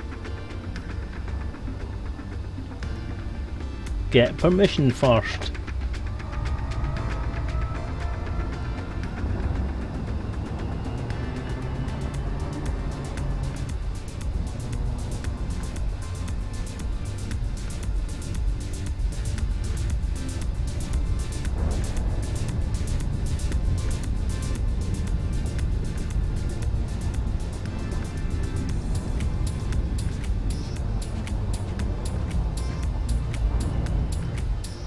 I've posted a link on there to the actual article as well. If you scroll up a little bit, I'll stick it on again just so you know it's there. There you go.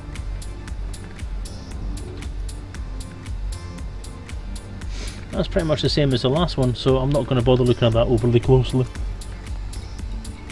I'm not going to look anymore. Oh, there's another one. There was another water world, wasn't there?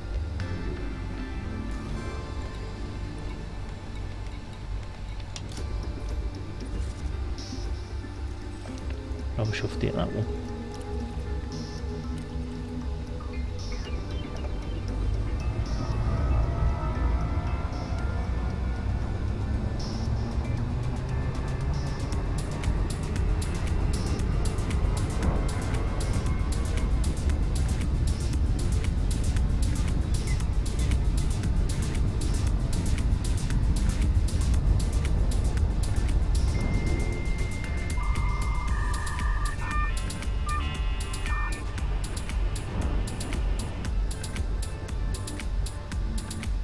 I think the other one was just a crappy thingy one, wasn't it? Metal one. Oh yeah, that one.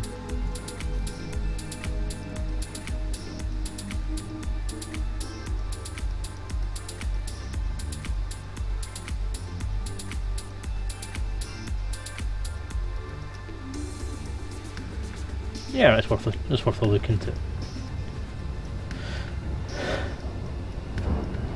Unexploding Kittens update.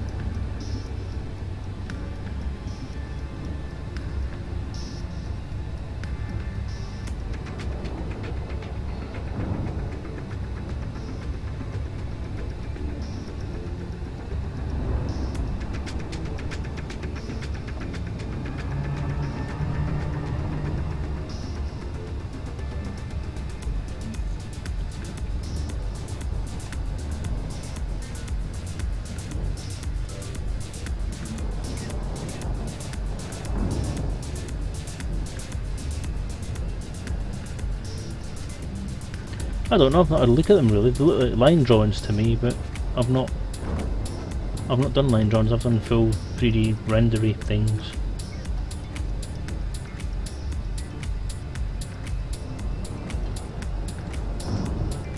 Oh, they are nice though.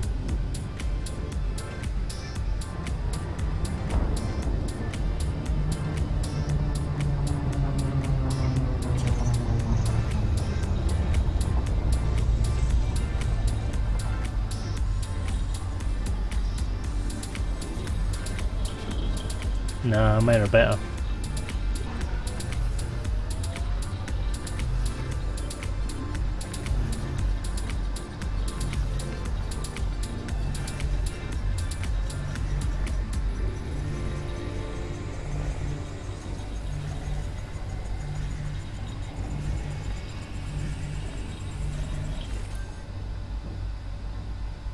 It's not an easy thing to meet your maker. What can he do for you? Can the maker reveal what he thinks? See, I was taking pictures through line drawings initially, but then I realised that essentially I was And you have burned so very, very brightly, Roy. making a lot of work for myself. So I decided that instead of doing line drawings, I would actually just use the images that were there, rather than try and replicate what was on there. Oh, my first loop of shame!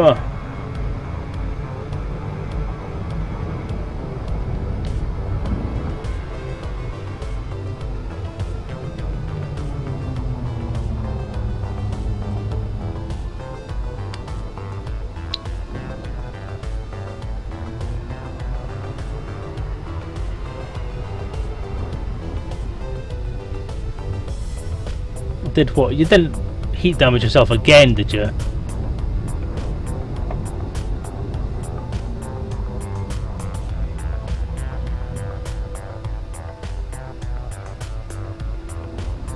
Oh, it's got a bit more detail in there.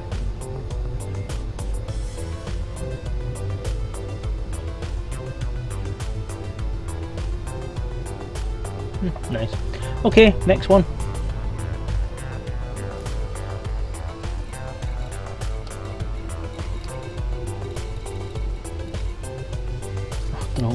What am I locked onto?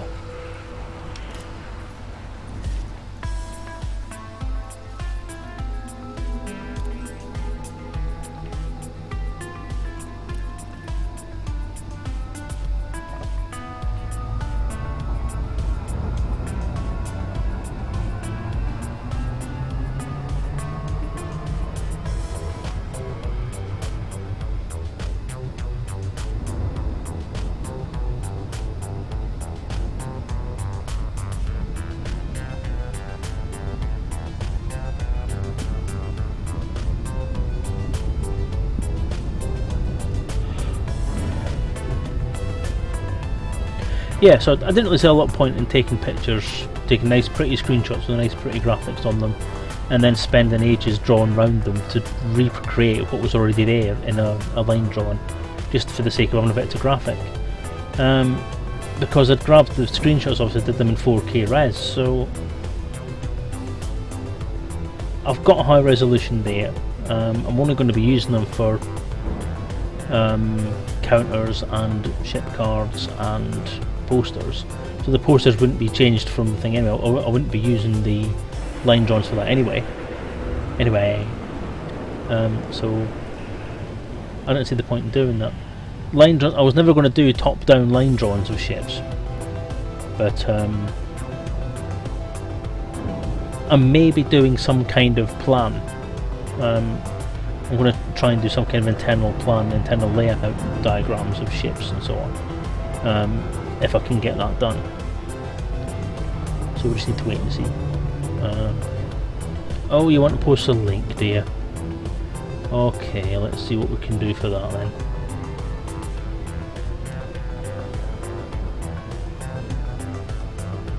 Slow myself down a bit.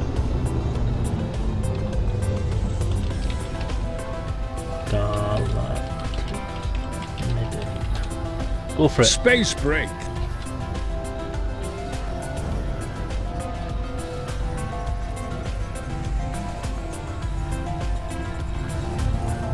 Higher metal content, I'd have thought. I had a feeling it was going to be that.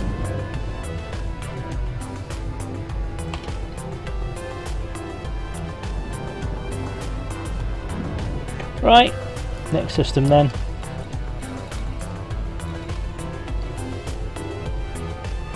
Actually, wait a minute.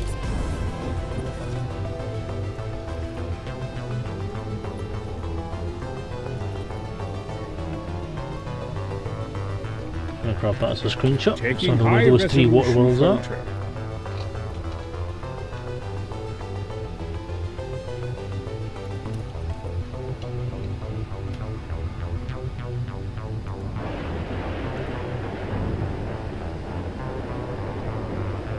Okay, wrong link. Okay.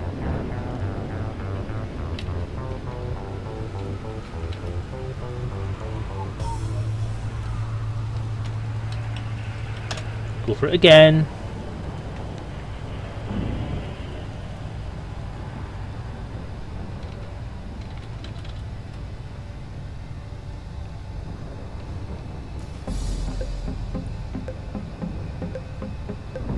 You taunt me with your passionate kisses, which you know cannot satisfy my thirst. My iron will devours, dismisses, mind and body entirely coerced.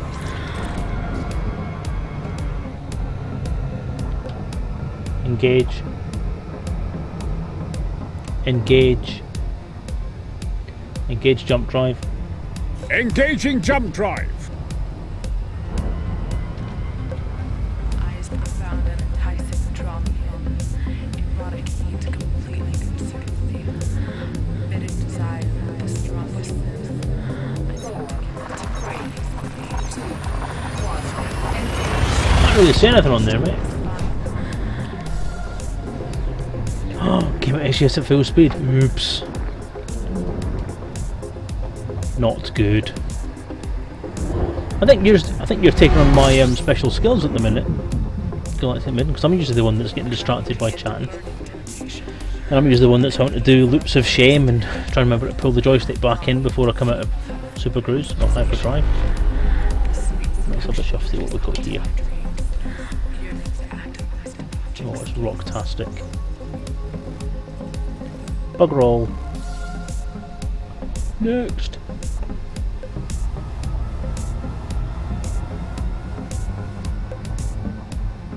Engage jump drive. Jumping. Squirrel! Ooh, where?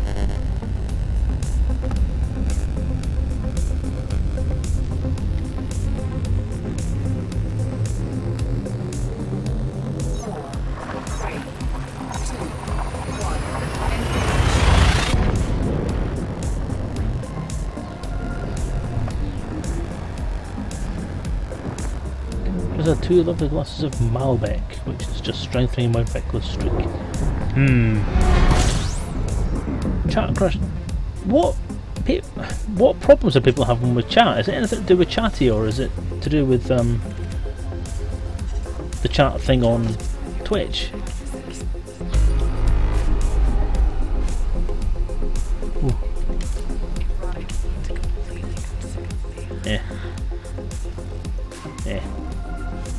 Nothing.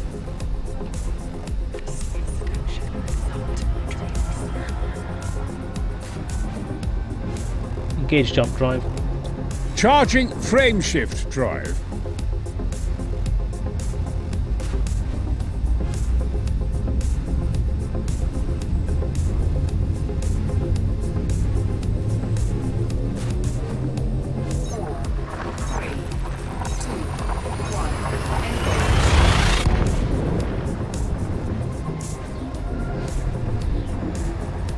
You're in Scotland, Galactic Midden.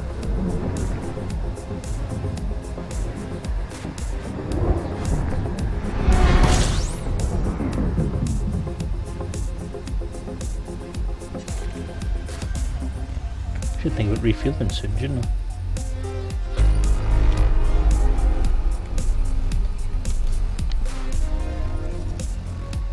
What have we got? Activating silent running. Nothing.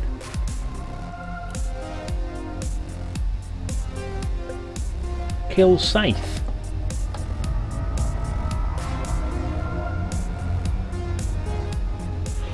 I have to shamefacedly this. I don't know where that is. That's quite shocking. Scotland's only little. I should know where everything is. Erotic heat completely No, consumes Scythe. the sweet seduction. Stop all thrusters. I'm buzzing again.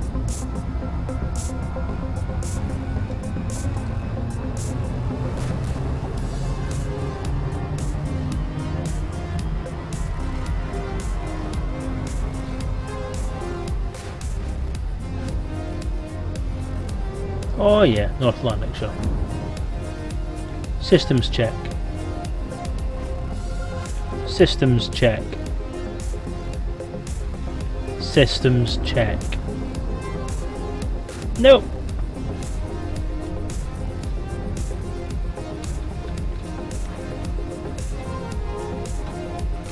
Let me try something. I'm only using the basic profile. I'm gonna try the VSASC one, see what happens. Burst.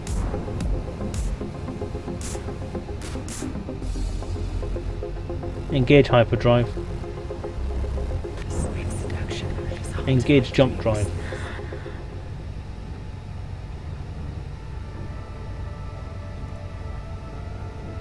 See, VSASC doesn't actually respond to it. It recognises commands, it just doesn't do anything. Is there a beta profile? Where's the beta profile?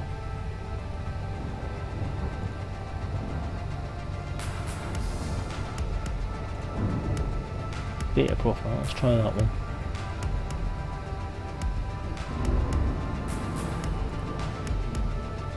Boost.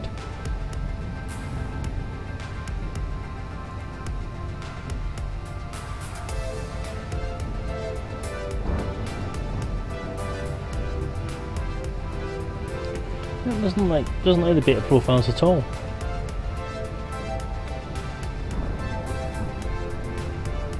Burst. Afterburners maxing engines. Yeah, see, I don't get that.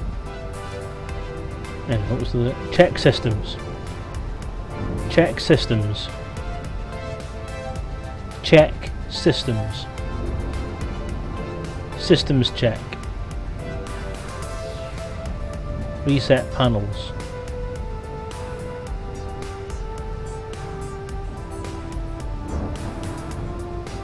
Are you on Twitter? Do you mean Twitter?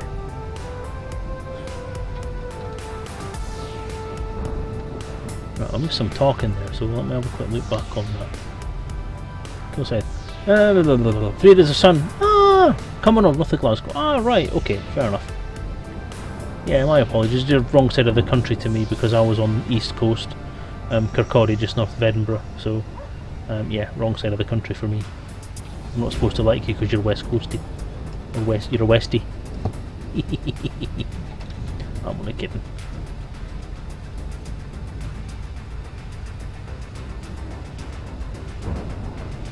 If you use the beta profile, you must do reset panels or variant.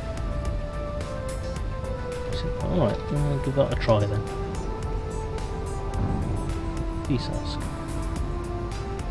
Reset panels. Onboard scanning complete. Burst. Afterburners maxing engine. There we go! Awesome, I didn't know that. Awesome, thanks for that. Thanks for that, China. That's why I've not been able to use the beta things. I didn't know that. Twitter. Right, yes, my Twitter address is HD Selezen. HD being my initials. And also high definition, so I'm in high def. Oh yeah. Yes, they let me leave, you cheeky fuck. They just won't let me back in again. They say I'm tainted.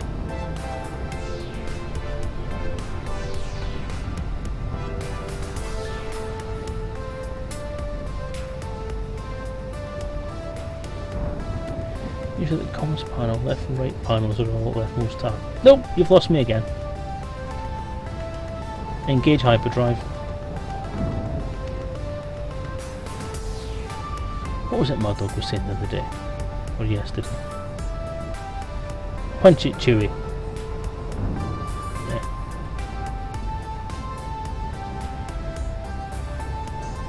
Punch it, Chewy. Engage jump drive. Jumping.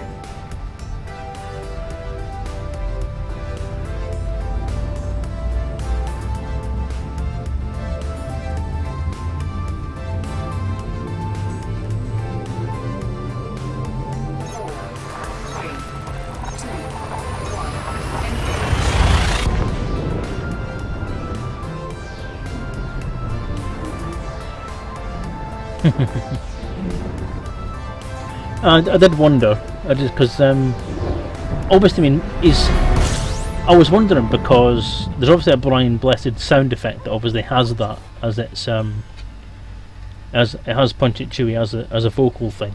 So I just wondered whether it was something that came as standard, or if it was under the hyperspace command, or if it was something that had been customized.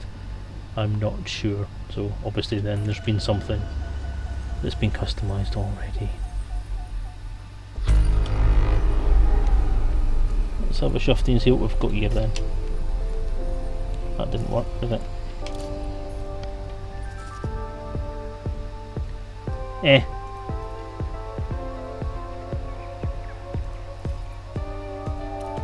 No. Shite.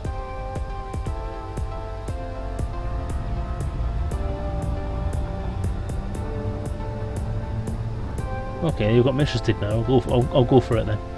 Reset panels. Compiling data now. Reset panels. Bollocks! Correcting minor glitch.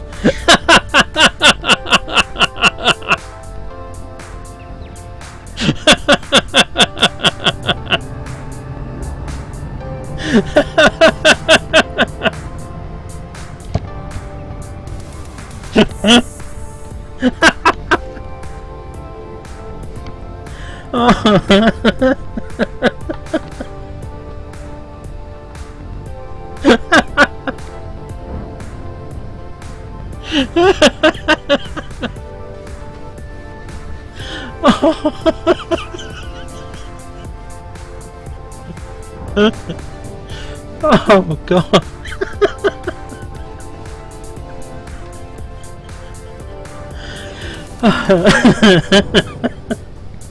Oh dear. Oh.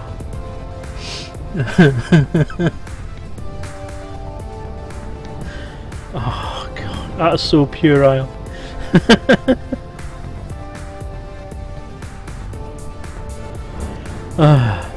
Right, okay. Control. Oh dear. Oh yeah, Stop yes, all that is good. thrusters. Yeah, thanks for that. That's brilliant. Oh dear, I'm going to do that every day from now on. I think that's going to have to be my next. That's going. I'm going to have to grab that sound and make it my ringtone for text messages now. The modem sound has just been superseded. Oh dear. Increasing sensors to maximum range. My eyes are leaking. Oh. Anyway. Dearie me. Composure. Oof, come over all hot. Engage jump drive. Jumping. Oh, such a parity there, you know. Jumping, he says in such a lovely tone of voice. As if he hasn't just yelled bollocks at the top of his voice. Oh, what a sound pack. Honestly, that's why I paid the money for this. Because I knew that Brian Blessed knew some fucking awesome stuff in it. There's supposed to be some Queen stuff in there as well, and I saw that one of the videos had it, how you can fire him off saying Gordon's alive, and it's just... Oh, it's quite good. That might be the beta one actually, thinking about it.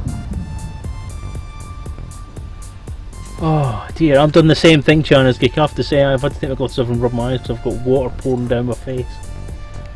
Oh dear.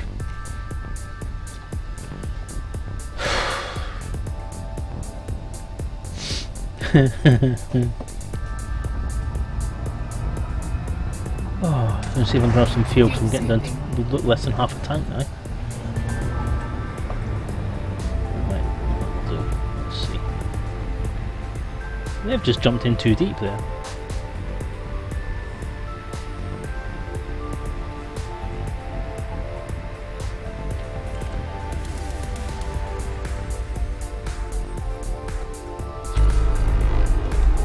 Oh.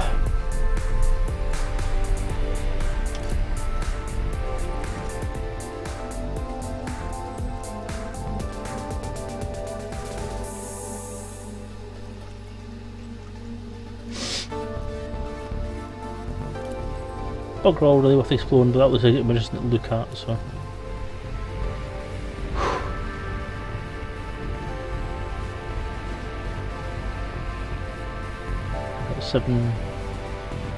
That's 7.18 light seconds.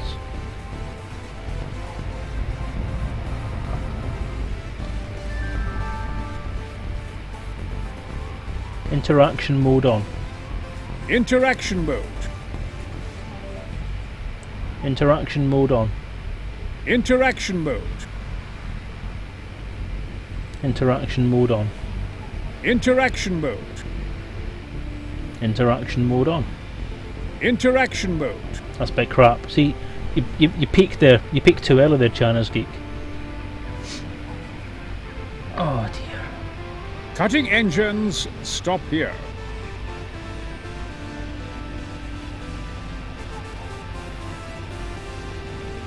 Fuel scooping complete.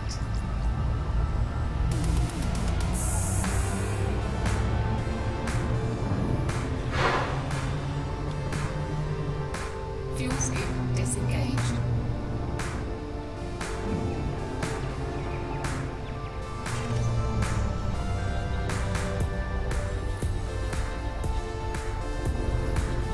And wait.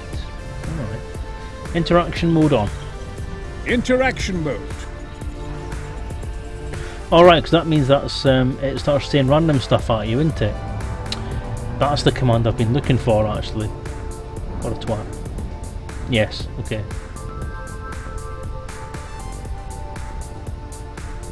I used to turn that off when I'm doing a stream because Leo, the Norman Lovett voice pack, kept slagging me off when I was halfway through a sentence.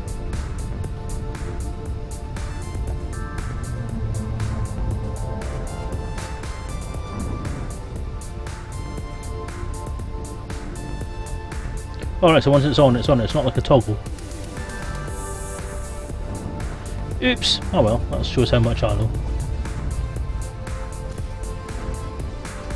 So I take it if I say interaction mode off, then it'll turn it off. Rather than saying it on again, it being the toggle. Because I get used to the thing that when you've got, when you say landing gear on, or landing gear down, or whatever it is. Vasco. Hello Vasco. Thank you Vasco. Thank you. You're welcome. Eh.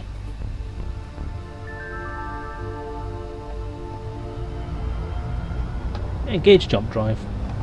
Engaging jump.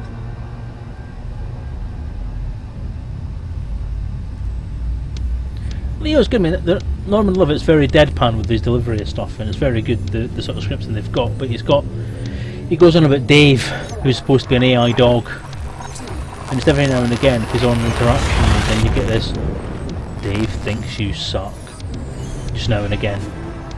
Which is weird, given that my name's Dave, and it's given me a slightly schizophrenic outlook on things. You know something? I once punched a Thargoid square in the face. They didn't have smell. Ravens alive! Right, I must tell you. If you hear any outbursts, Ravens alive! I'm so sorry. During which I tend to think out loud, especially if the cryptic clue is obscure. It's most irritating. Anyway, yes, a four-legged cavalry beast. Ah! H-O-R-S-E, horse. There. If I do get stuck, you'll know about it. Okay, so why 5 at once? Have I turned the interaction mode on 5 times, so he's going to throw up 5 comments at a time. Ah, I see. Interaction mode off. Okay, Commander. Interaction mode off. Interaction mode off.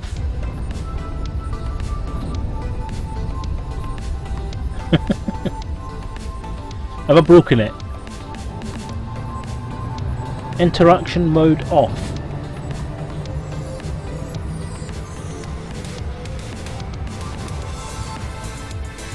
Engage hyperdrive.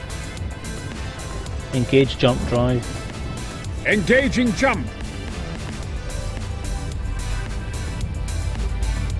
Reset panels. Reset panels. On board, scanning initiated.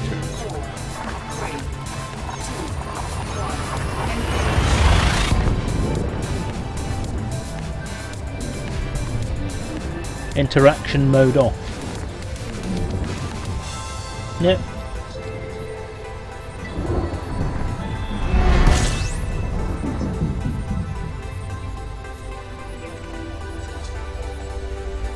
Oh dear me.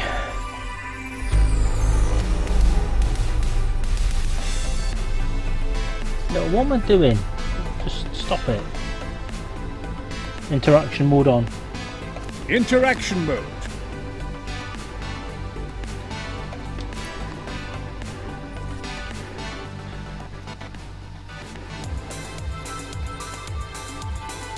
Nothing.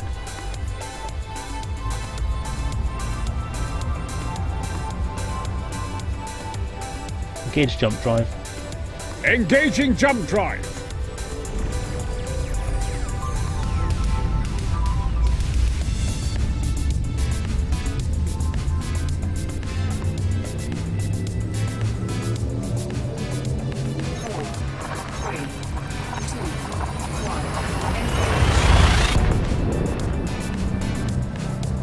Well, I've reset the panels now and then put interaction mode back on again, so that should have cleared it.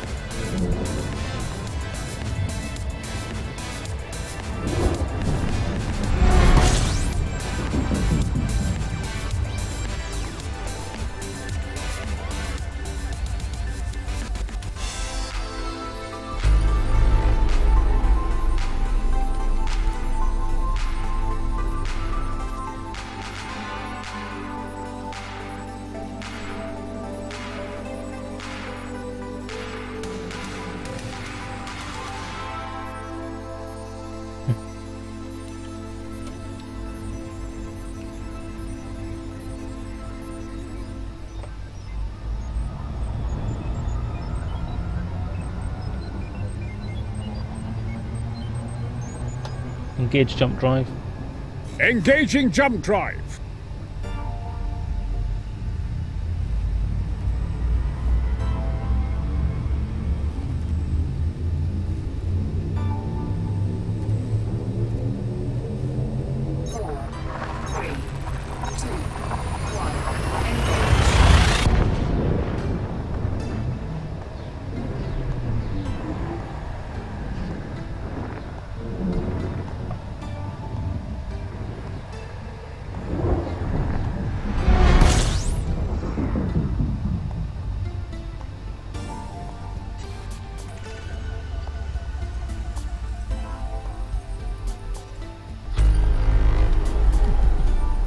Confirmed.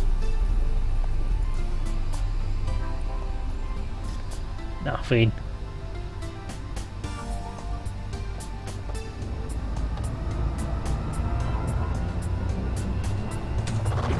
Fuel scooping.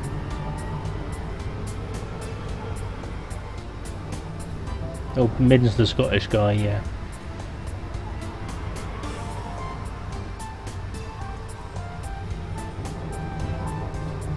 Fuel scoop disengaged. My Engage friend, jump drive. we're in a charging Yes, frame it has shift seen drive. life. Come and go like the birth of a star, and indeed, its eventual passing. A beginning and end of everything is apparent across the universe. Is this coincidence?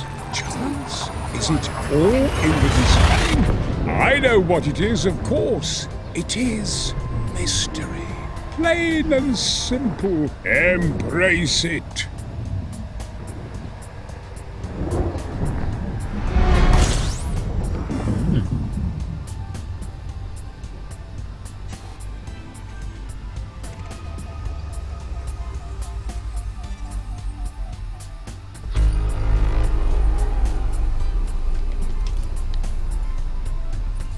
A true child of Britain you are, Tiana's geek.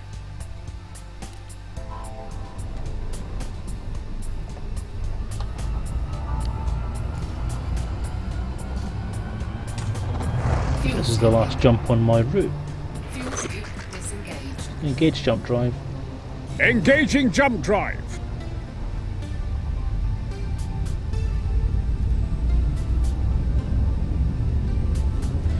Don't say that. No, I'm just me. Everyone's an individual. Everyone's unique. Everyone is special. 3, 2, Everyone has that certain something about them that is unique to them and that makes them a special person. Some people have more than one thing, but everyone has at least one. So never put yourself down like that. It's late. I'm getting deep. Oh yeah.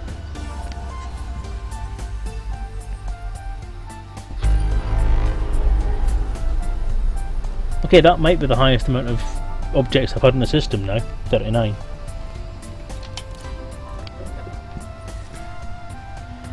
Explored by cloudy pool. Oh, oh. These look slightly interesting. Shall we have a listen? Oh.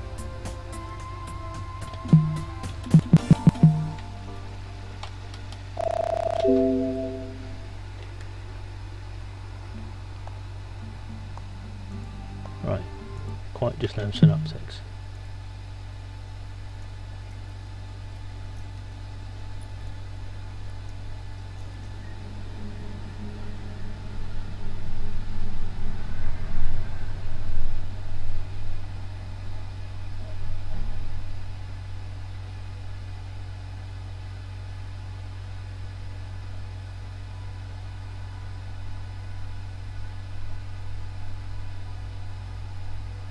Is that wind?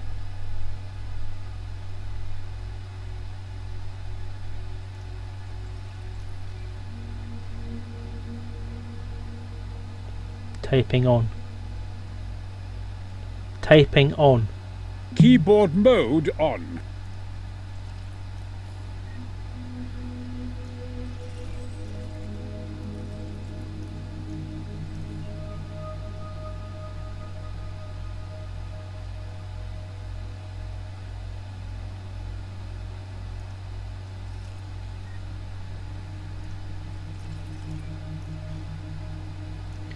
Yeah, they're all high metal contents, aren't they? Okay. Galactic map. Stellar cartography. Oh, can we go to that star there? No, not that one. The other one. No, no, no, no, no, no, no, no, no. That one. Okay.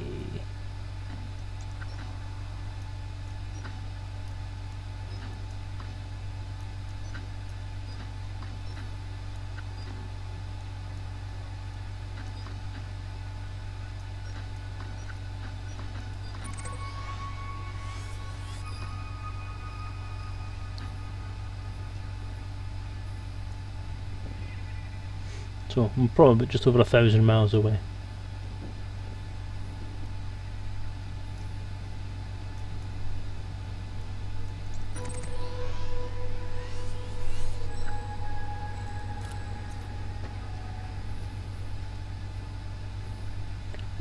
You seriously telling me that that's going to let me jump?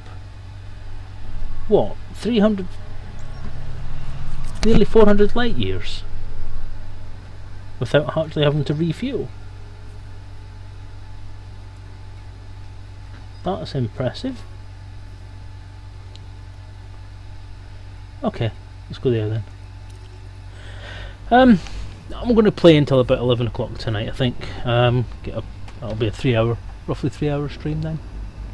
It'll be worth a second video because it's going to split it now over the 2 hour mark. So yeah, I'll play till 11. Yeah, I do like that bit of Asco. That is quite nice.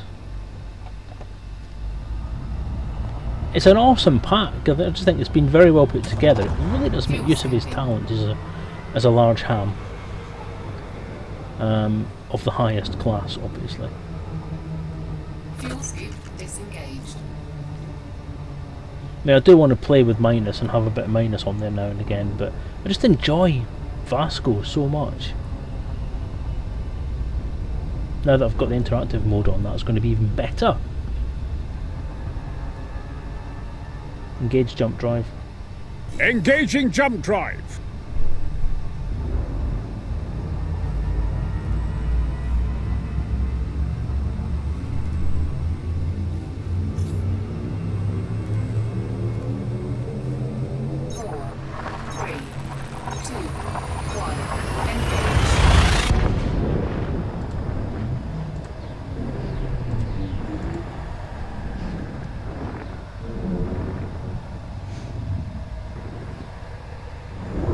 Okay then, Gimme. Thanks for popping by anyway, and thanks for staying with us through the stream, even though you've been really quiet. Very, very quiet, like a mouse in the corner. But thanks for watching, and I hope you enjoyed it, and see you another time. Nighty night.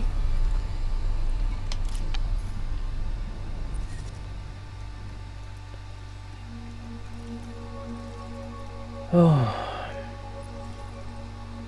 I think I'm following a very well trodden route home here, I think.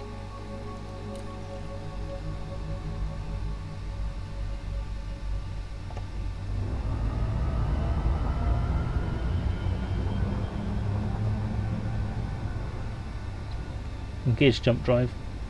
Charging frame shift drive.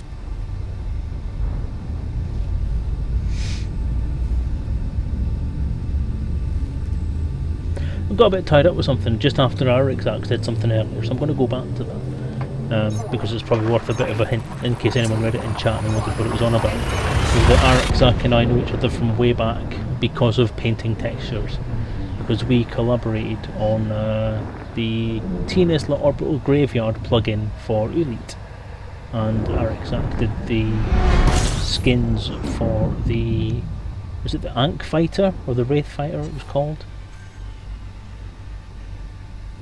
Or a stiletto or something like that. It's a very pointy ship anyway, and the crate guard ships, patrol ships for the graveyard. Very lovely textures they were too, and I really enjoyed working on that actually. Did enjoy that. Very popular it was as well, which was quite nice. And still waiting on the Frontier putting it into this game, the buggers. But no, that was a very, very, very good program. Yes, you should, Gianna's Geek. You should be checking out Elite right now.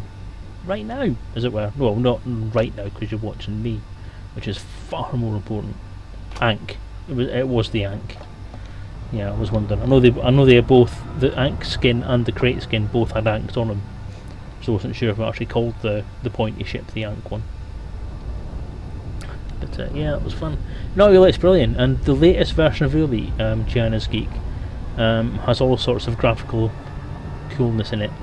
It has shaders and lots of cool models provided by a chap by the name of Griff. He has done some fantastic work in putting some really nice ship models in there with some proper shaders and everything. There is time. There's always time, unless you write an RPG, in which case there's never enough time. But no, give it a go. I mean, if you like the original Elite, it's worth 15 minutes of your time just to have a fire it up and have a go, have a read through the forums for a bit and have a look at what different options are, try and find the key guides. I mean, there's external views for the ships, there's so you can view the graphical loveliness of it all. You can buy camera drones which will let you do flybys, which is quite a cool little add-on. And the models in it are absolutely lovely. Models in it are great. The space stations that are in there, and the range of stuff you can plug into the game is phenomenal. I mean, the content you can put in Elite, to be honest, actually completely strips the amount of content that's in Elite Dangerous, because there's mission add-on packs, there's ship add-on packs, there's station add-on packs, there's just, you can expand pretty much every aspect of the game, and that includes the cockpit views, the head-up displays, the ships themselves, just everything. It's an amazing game and it's got an amazing community. It is, you know, if you look at, I always look at the Elite community as being one of the best communities in the internet, because it's friendly, there has never been any issues with people or any hatred of people, apart from a few very small incidents on certain BBSs that we won't mention. But on the whole, the Elite community is one of the best communities in the world for its friendliness. Up until Frontier expanded it to everybody and sundry. We did have some checking in place, but some people got past. Apologise for that. But Elite is the cream of the crop, because the guys on there are the ones who have banded together and created a lot of content for a game that essentially has zero support from Frontier. It's sort of the red-headed stepchild of the Elite community, if you like, because it's allowed to exist very, very generously by Frontier. They let it exist, and it has kept a lot of the community and a lot of the people that are big fans of Elite. It's kept them all together and given them something to do while we're waiting for Elite Dangerous to come along, more importantly. And if it wasn't for the Elite community, I can quite confidently say that there'd be very, very few, there'd be a lot fewer official Elite fiction books going around, because the Elite community was the one that sparked the whole Kickstarter to fund a Kickstarter pledge concept, which otherwise probably would never have been thought up. And I believe Gimme, who has just gone, if I remember my people correctly, I think Gimme was actually the person who put that thought into Drew's head initially. So you got him to thank for it.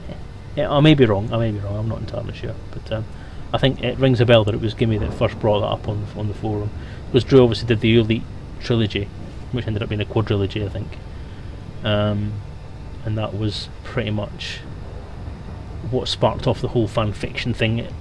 It was kind of fan fiction plus, because it did end up being sort of semi-published in paperback form that you could buy, as well as being ebooks and all that sort of stuff.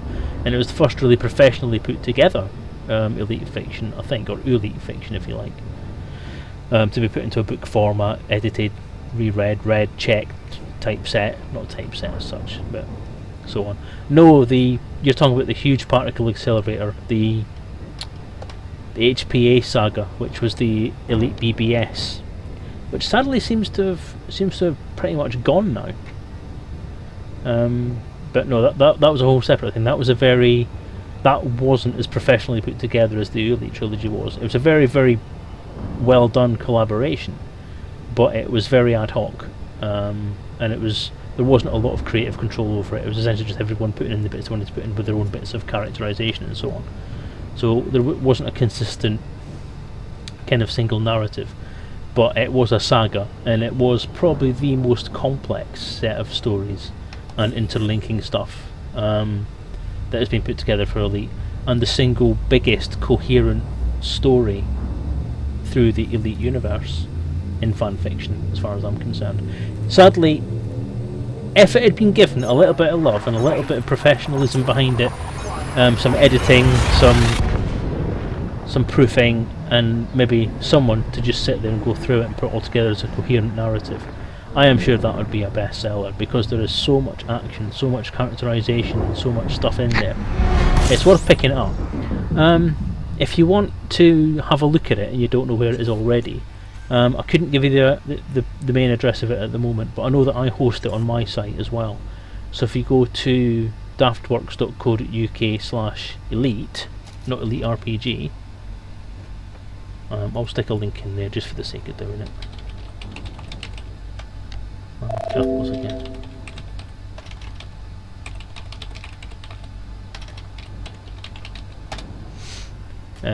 And go to the fan fiction one. Fan fiction link on there, and it's linked on there, so you can get the HPA saga. I think you can get the second saga as well on there, and I think Frontier Astro hosts the third one. So, but yes, they're all very good to read. But as I say, the Elite saga was the first kind of professionally put together fan fiction that I remember.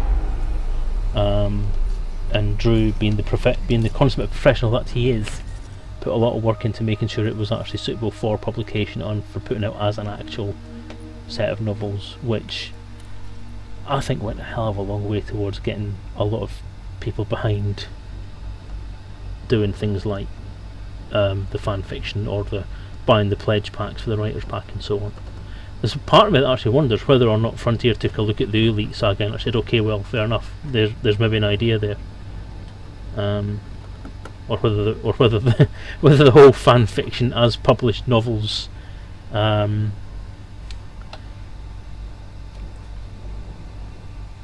was a bit of a surprise to them. I don't know whether they expected more proper publishers, proper authors, real authors, published authors, but is what I mean by that, to go for it. I don't know, but I don't think it would have worked as well, because essentially what's happened is I've already checked this, I have, haven't I? Yes, I have.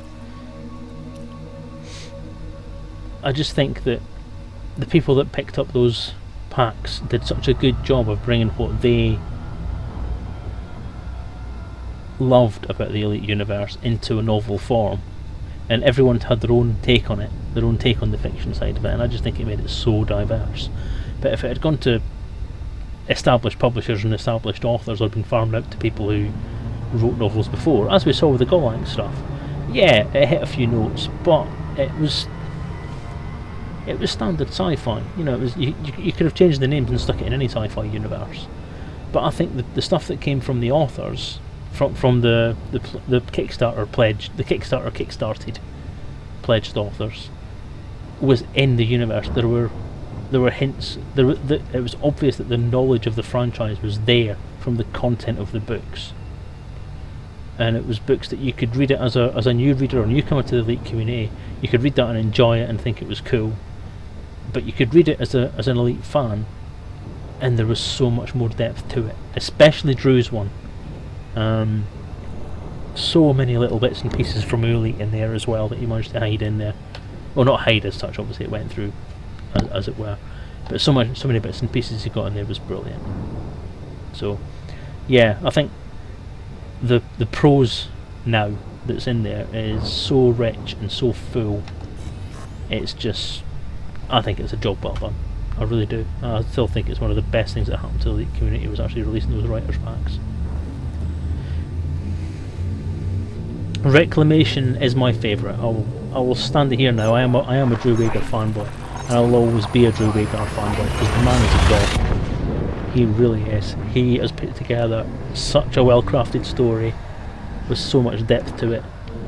The other authors have done a fantastic job as well, but I have to say Drew just sticks head and shoulders above, because his inclusion of so much lore into that book has been done with so much care and attention.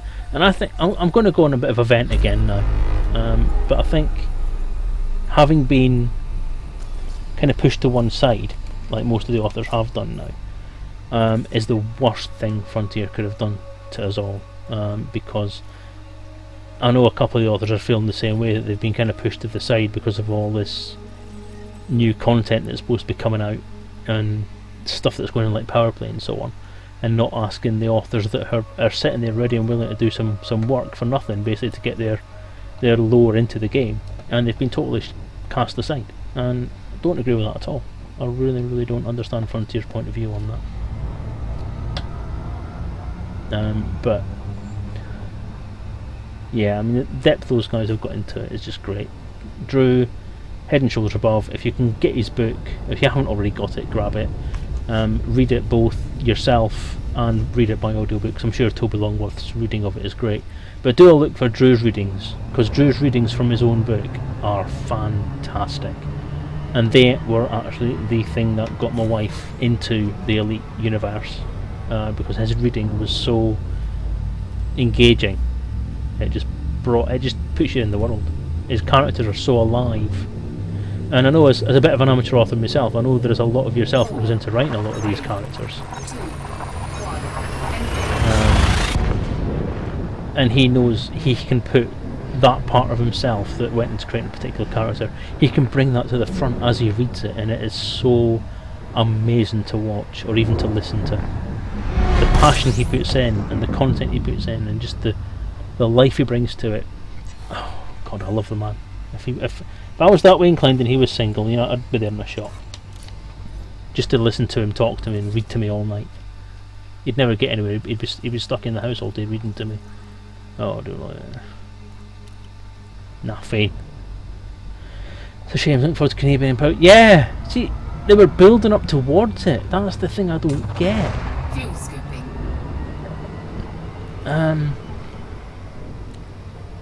Fuel scoop disengaged. I don't know whether it's a thing to do with ownership of the rights, or whether they've, because Frontier have actually given the authors the full rights to the characters, to be able to sell the books themselves if they want to do that. Then maybe they have a problem with putting them in the game. But the thing is, all they've got to do is ask the bloody authors, for fuck's sake. All they've got to do is say, can we use them? Yeah, use them, fuck it. I'm sure most of the people out there, most of the authors out there would say, yeah, fine, go ahead, go for it. Kahina Loren is such an awesome character, and there were so many little bits and pieces of fiction that Drew put into there, and he submitted it to our sort of writers area of the forum. He submitted them to there, and they've got put into the main game, and it's just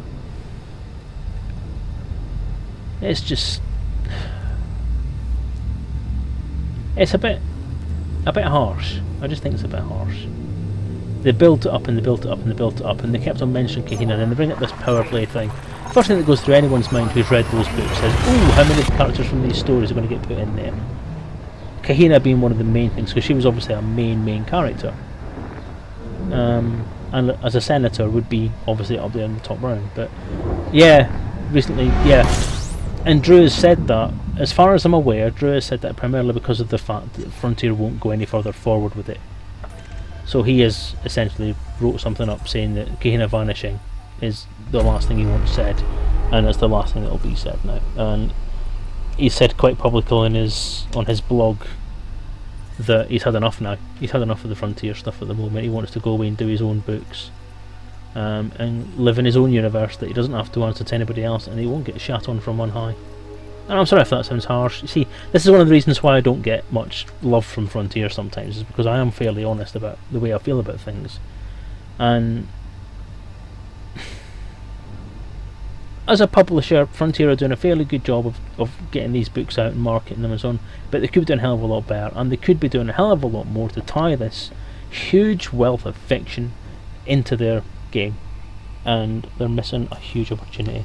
And I just have this feeling I'm going to have the same arguments when it comes to the RPG, because there's elements of the RPG that could fit in so well with a computer game of this. Because look, I mean, an RPG and a computer game of this style are both open sandbox worlds, so you could put hooks in the RPG that could be in the game. You could do vice versa.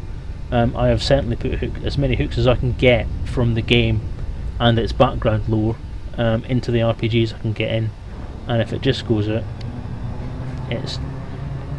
I just hope that they're going to use that. But from what I've seen before, I'm a bit concerned that they're not going to. So, yeah, Drew's taken a step back because he's pissed off with the argument. Alan's stayed very quiet about the whole thing. Kate hasn't really said much about the situation herself. And John Harper hasn't really said much about it either. So I don't know how a lot of them feel. Drew's been very public about it. I'm public about the way that I feel about it with my book upcoming as well.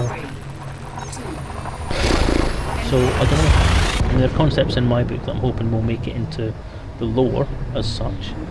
The main thing on my head is the Teenage Historical Society, which is my main creative contribution towards the RPG's lore, as opposed to Elite Dangerous lore. It's not something that is likely to get featured in the game, but I'm not fussed if it is or not. If it does, brilliant. If it doesn't, thing away.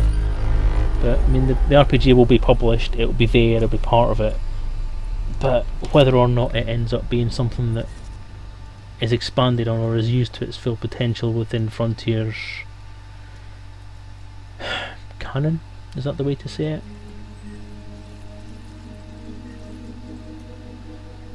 Not entirely sure what's going to happen with that, so just have to wait and see, really.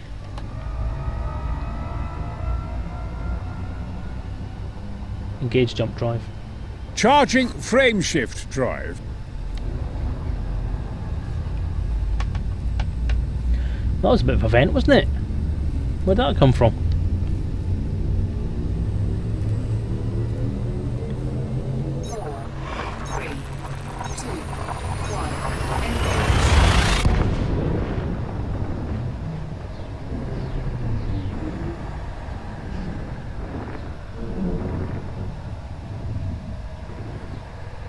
And the lore of the game something that means a lot to me, because if it wasn't for the lore of the game, I wouldn't be sitting here right now. If it wasn't for the imagination and... if it wasn't for the imaginative aspect of the game and this universe, I wouldn't be sitting doing this stream right now, and I wouldn't be sitting playing this game right now, because it'd just be another game. Another computer game that took up some time and was quite good. I'm fond of the Carrier Command game, I'm fond of Millennium 2.2, meh.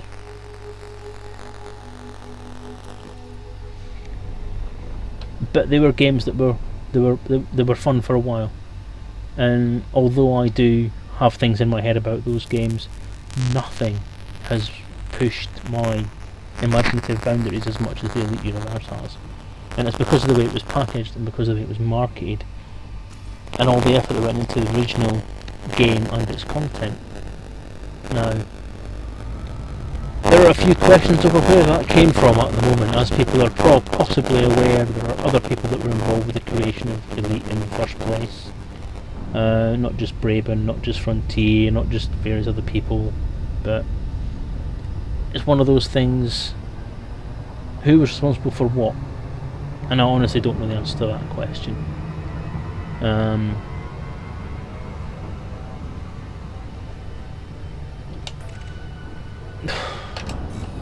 I'm not going to go down that road, because that's a conversation that could end up with a lot of problems being come back about it, and I don't want to be publicly saying something that I may regret later on. But I just wish that the amount of creative endeavour that's gone into this universe and its original incarnation could have carried on. Could have carried on through Frontier, through First Encounters, and through into Elite Dangerous. Because I am sure there are people out there who have their own ways of thinking how this universe developed. I know that before I got involved with the Elite Dangerous lore, the writer's Bible type thing, there were certain elements of the Elite universe that had a certain place in my head and the way things worked. For example, the galactic hyperdrive, sentient creatures, all that kind of stuff, was all left by the wayside when Frontier Elite 2 came out, and has the nature of certain organisations in the universe as well, such as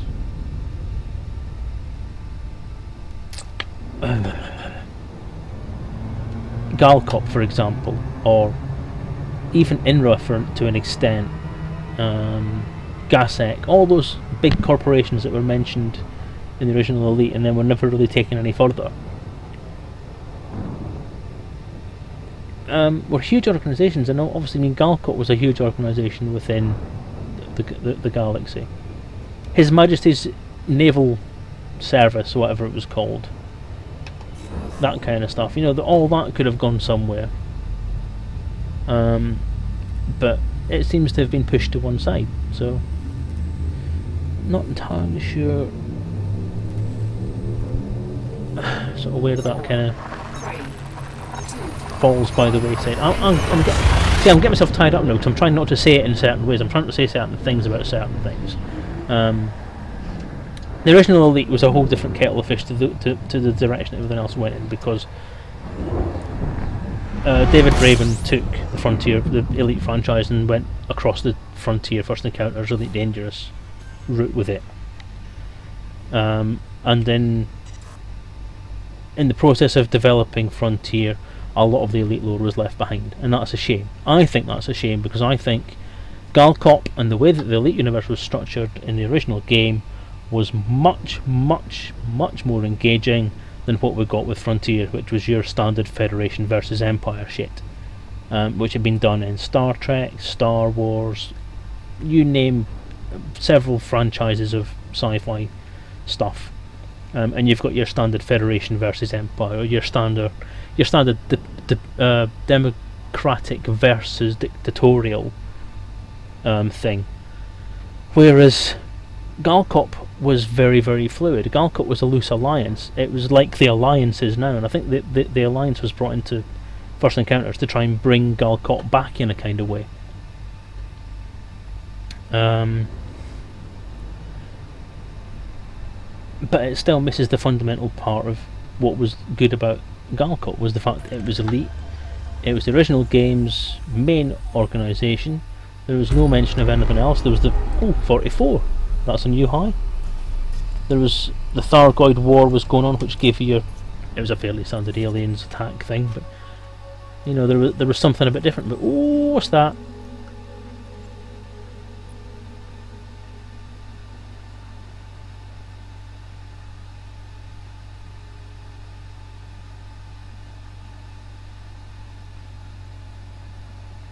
It's a water world, isn't it?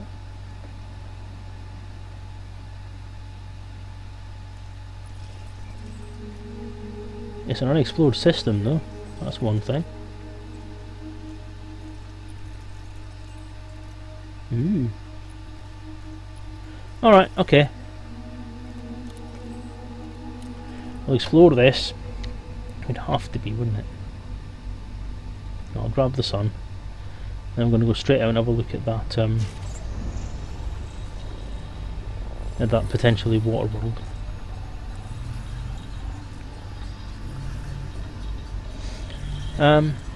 Yeah, so I think the Alliance is essentially what Galcop would have been if it had lived. So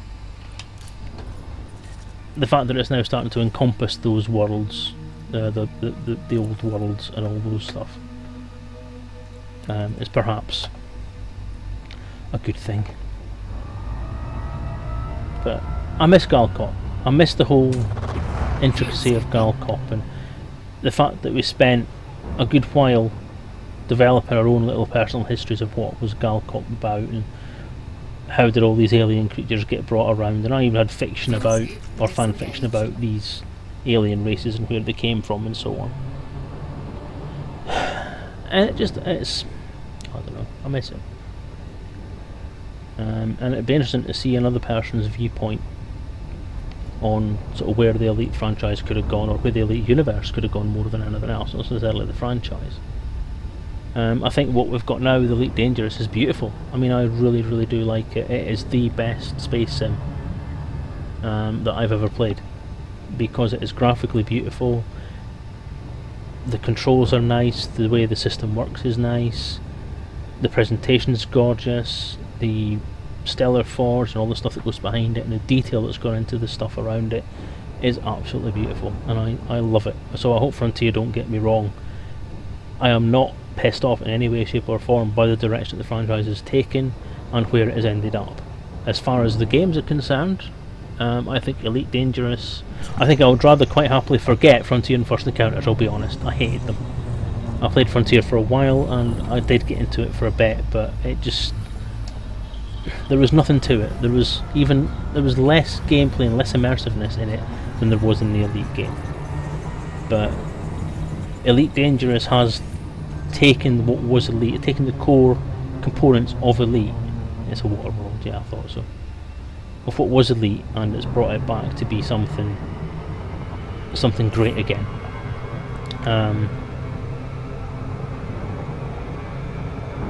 And I do like it. Hence why I'm playing it. Hence why I'm playing it for you guys.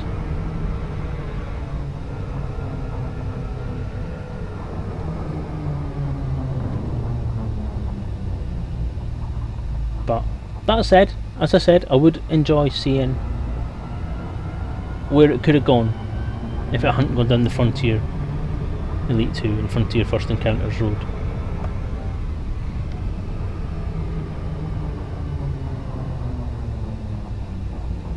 See, that's it, yeah, playing Frontier to death, but it was always role-playing it in my head. I always have, and I used to quite often set Frontier aside, or set First Encounters aside, and I would sit and write instead. And I would write about Elite. I wouldn't write about Frontier or First Encounters, I would write about Elite. My Commander Tarklin, was an Elite player, an Elite commander. You know, he wasn't a Frontier commander, he wasn't a First Encounters era commander. He was 31X, 3140 odds. And that was the universe that grabbed my attention. And still does, on a regular basis. Through things like Elite, or even this game. Because at least with this game, you've still got that sense of immersiveness with it.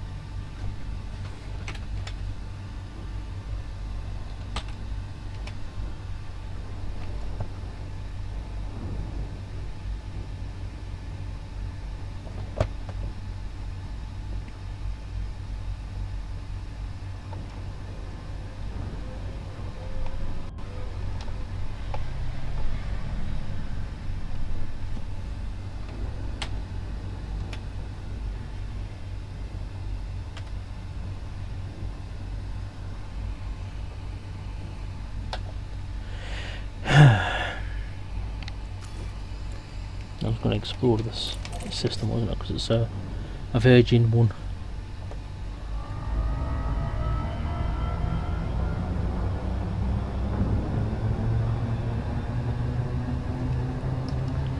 Just realised my music's off. Put it back on again for a bit.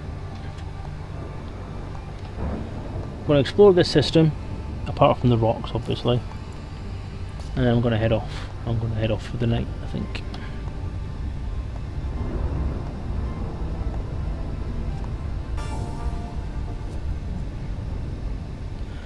Not because of frontiers of Frontonian physics. That was kind of what put me off about Frontier. If I want to play a simulation, I'll play a simulation. If I want to play a game, I'll play a game. Elite to me was accessible and playable because it was a game. It had non-Newtonian physics. It was the flight model from Star Wars, or the flight model from a flight sim. It was basically what you were playing, and it was easy to get hold of. It was fun, it was quick, combat was interesting. And then you had the Newtonian method, which there are ways of making the Newtonian method work, but I don't think Frontier managed to do it. I don't think Frontier and First Encounters did it. They made it uninteresting. They made it a chore. They made it It was almost like, I kind of very often compare Frontier's gameplay to the Final Fantasy games. The Final Fantasy games were some awesome story with some stupid walking about the wilderness crap with random encounters, which is the part of role-playing games I've always hated, whether they be tabletop or whether they be computer. Hated them, was these random encounter shit. And Final Fantasy VII was built on that, or Final Fantasy VII and 8 and sort of various other ones were built on that mechanic of having the random encounters that allowed you to level up and be powerful enough to defeat the boss at the end of the game. And Frontier was the same. You had the moments of fun and games, which was docking and doing your trading and doing all that, and then in amongst it you had these random encounters that were a chore to do because you were just jousting, and if you're up against something like a falcon or a hawk, you had no chance. Far too small to hit, no fun at all. That's rocks, huh? Rocks. Okay, rocks.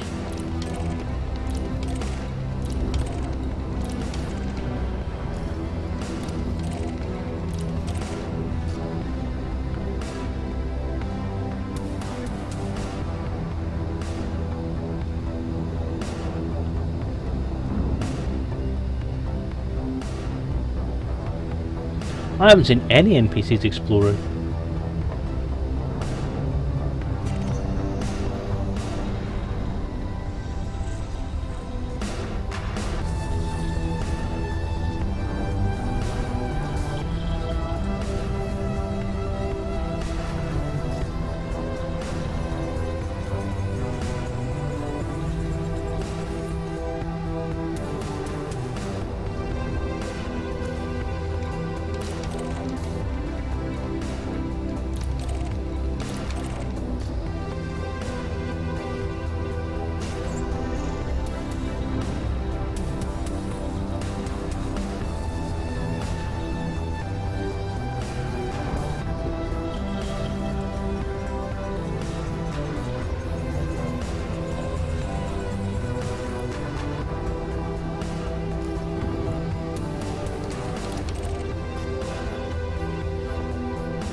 I'm a ropes by selling autopilot, shrinking someone bar now star.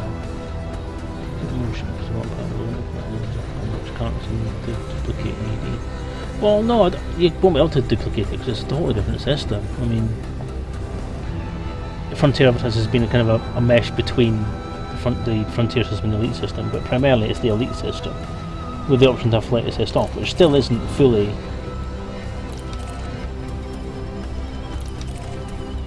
It still isn't completely a Newtonian model. It's a semi-Newtonian model because you still have the effects of deceleration and all that sort of shit. But flight assist off, I've tried a few times, and no, I don't like it. It's too damn finicky for my liking. Don't like it. Don't like it. Cargo hold.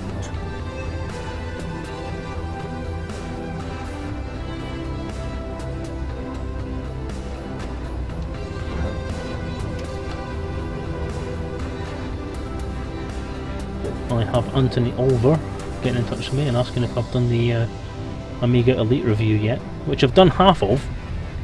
It's half written, I just haven't got around to finishing it yet, so I'll need to do that in the next couple of days. Right, I shall get on with that. I might actually do that tonight after I finish on here. I don't say I said that because I've probably not managed to do it knowing me.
What's this?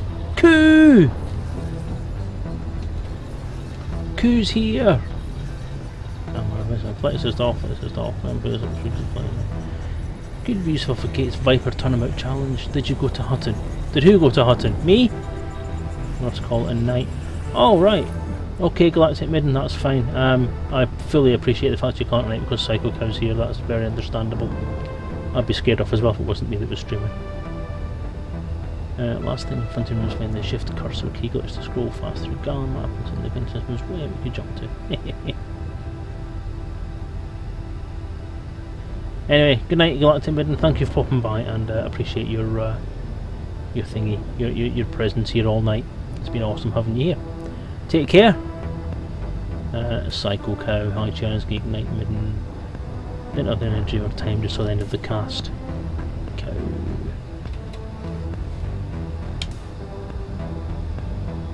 I feel very old. Oh wait, that's because we are all very old. Thought you knew that.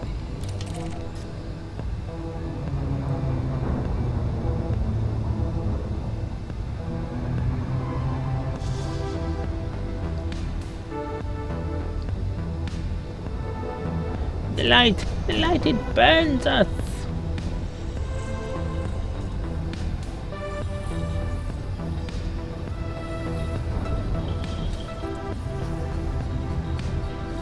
Take care, Midden. See you later. I've not been to Hutton yet. I must actually go there and see what all this hype about this mug is.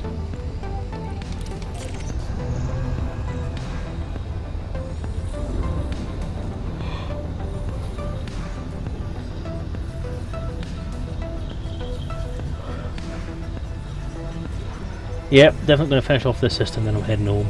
Or heading to sleep, because I'm getting a bit tired now. It was shiny.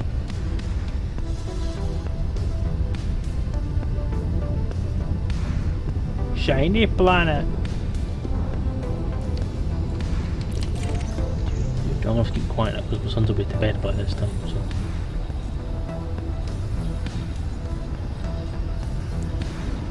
Be very, very quiet. No, it's a mug. You get the hot and mug.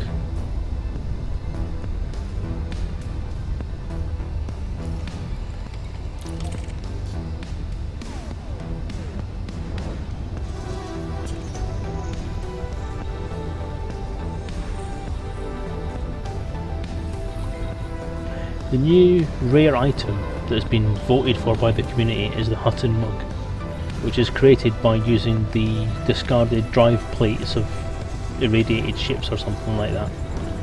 So there's going to be a community goal at some point in the future to get the parts to make these mugs that you can only buy at Hutton. And the Hutton's, you probably already know that Hutton's probably one of the biggest journeys from star to planet to get to a Hutton orbital. So obviously to get your rare item you have to travel a hell of a long way for a hell of a long time to get it.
Going to Hutton now, see now.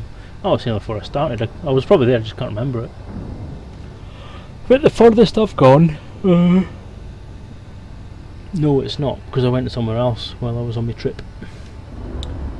Furthest I've gone up until the point where I went off exploring was Prism, the Prism system, when I went to Kione, or Kione, however you pronounce it.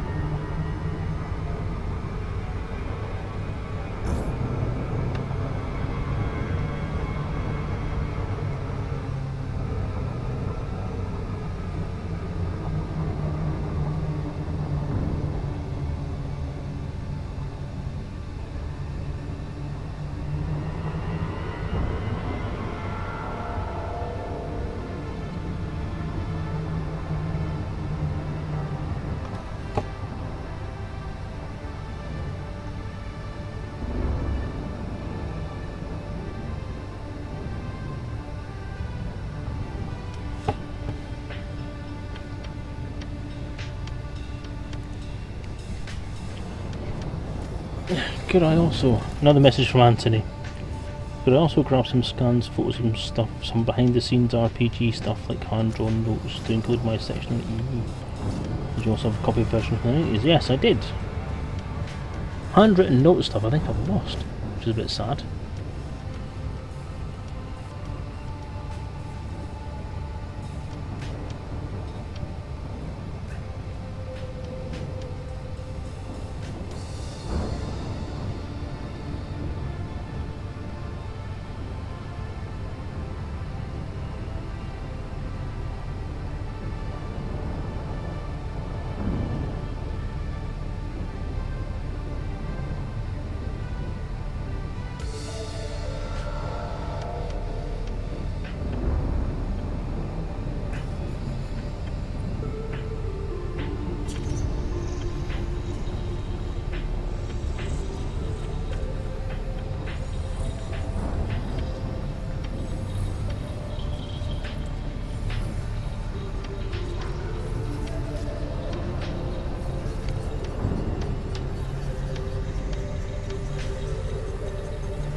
It's the Doppler effect, I'm telling you.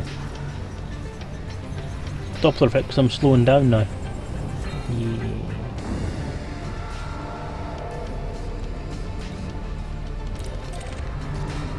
Weak signal source.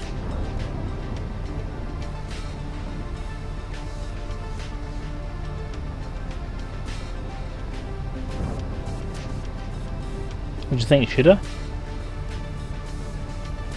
I'm completely unarmed, so I'm not going to take the risk, I don't think. Could be something awesome as well.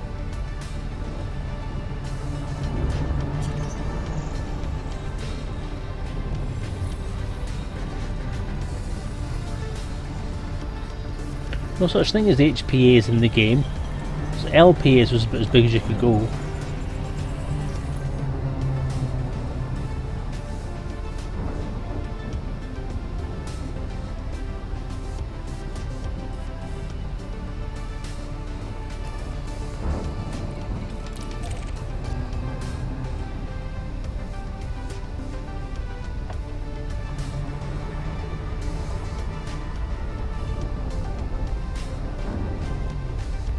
I think I should do it.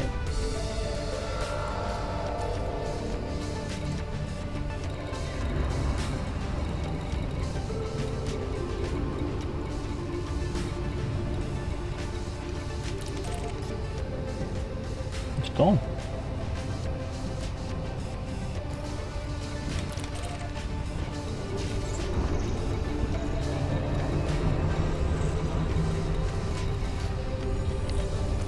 Where did it go?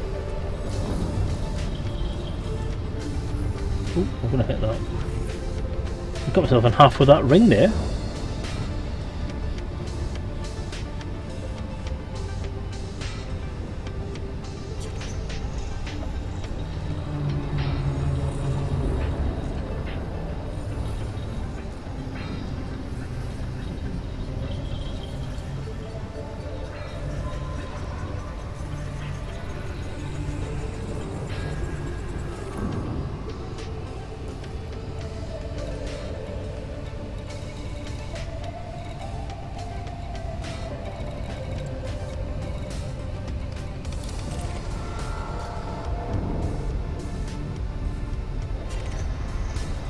If I see it again, I'll head towards it.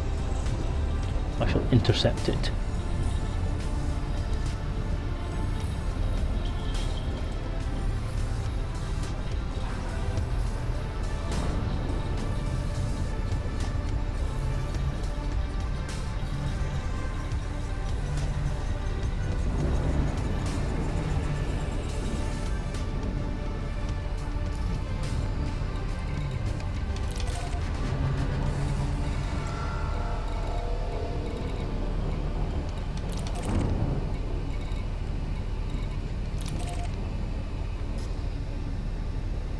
Do I have cargo space? That's a good question, actually.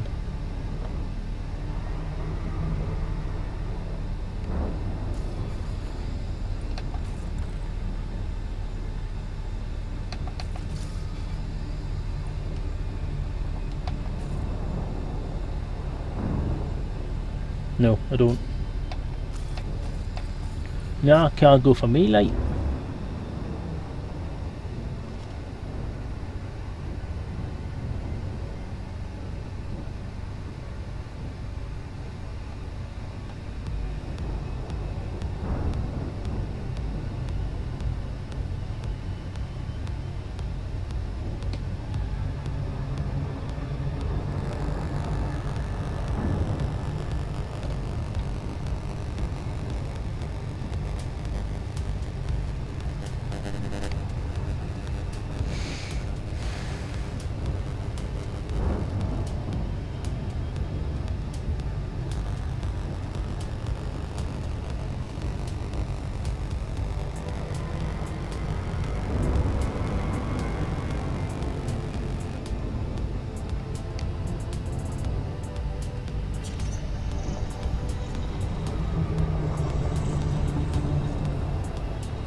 Sorry.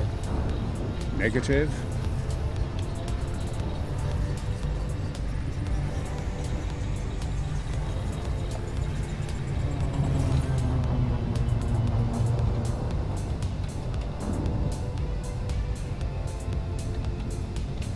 Oh, video's still running fine from here. Not dropping anything, so. Must be yo. Yo and your shit internet.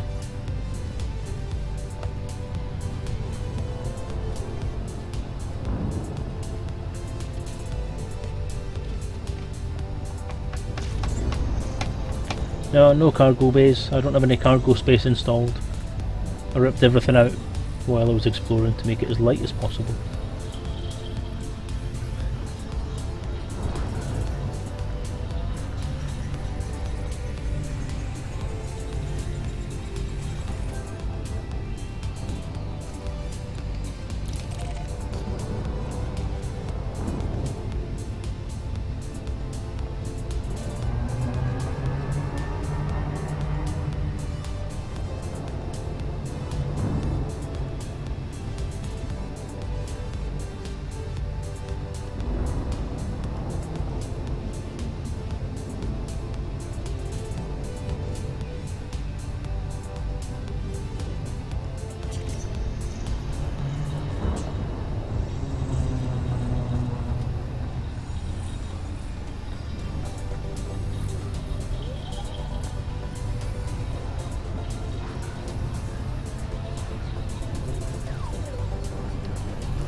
Get the nebula's getting all small again.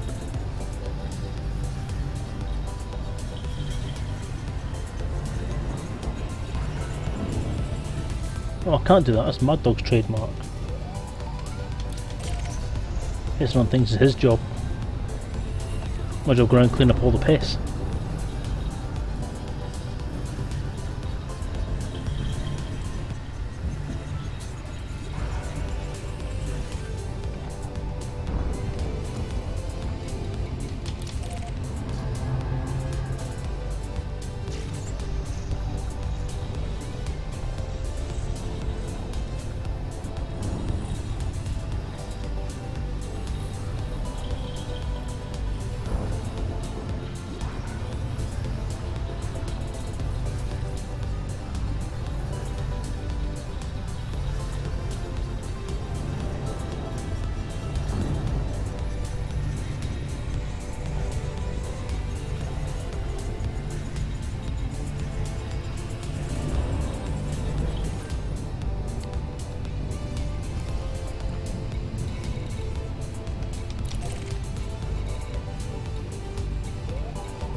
Oh, let's drink.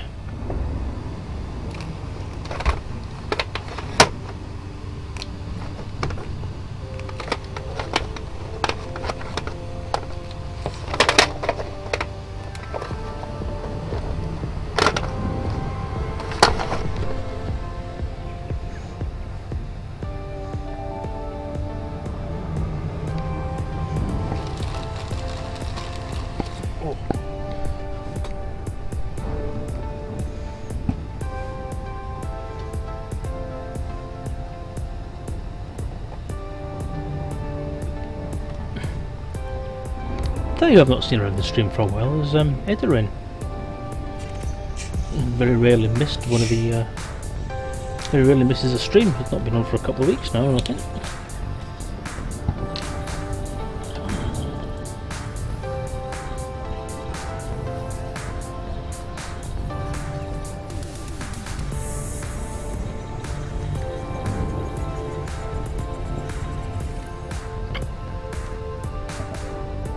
Oh, that's better.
You've just realised I have orbit lines switched off.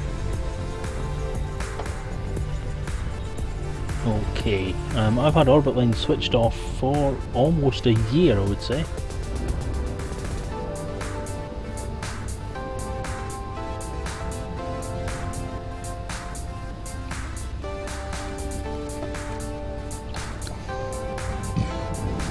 Oh, pardon me. Yeah, Edarin is one of the mods. I made him a mod because of the fact he was usually on one of your most streams.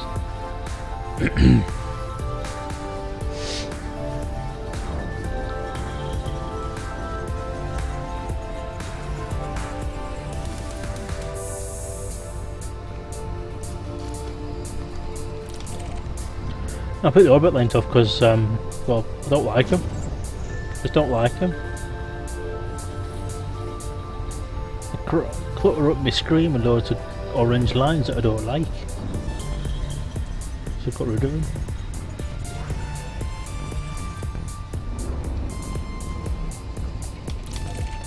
Like my viewer space to be really, really uncluttered.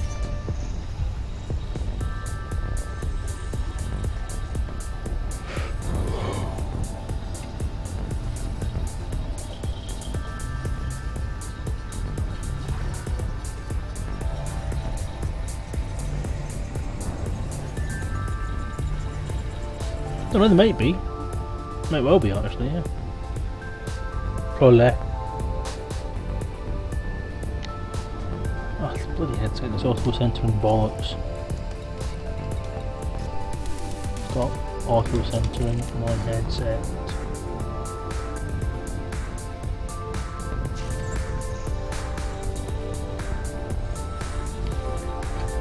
A tidy screen's a tidy mind. Not a tidy office though. Or a messy office.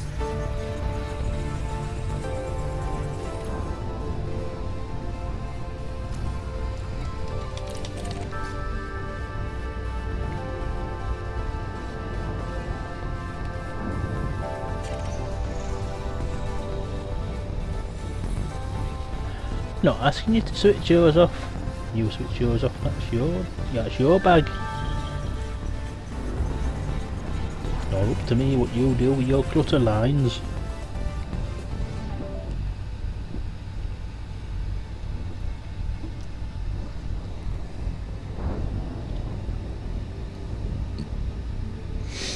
what was the track title. Something I can't see is the track title. I mean, I know all these songs off by heart, I just don't know what the names of them are. I play them that often on the stream now. Well, that's kind of what we're going for. I don't like it. I don't like it. There's one impression I probably can do quite well. Don't want that one. Don't like that one.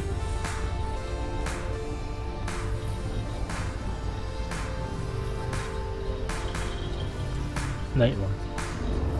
Good title. Yep, I agree. Good title. I like it.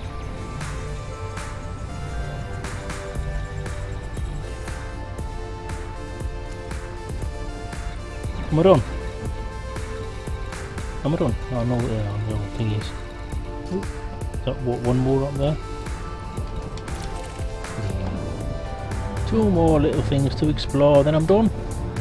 Done for tonight. On the other one. I want the other one.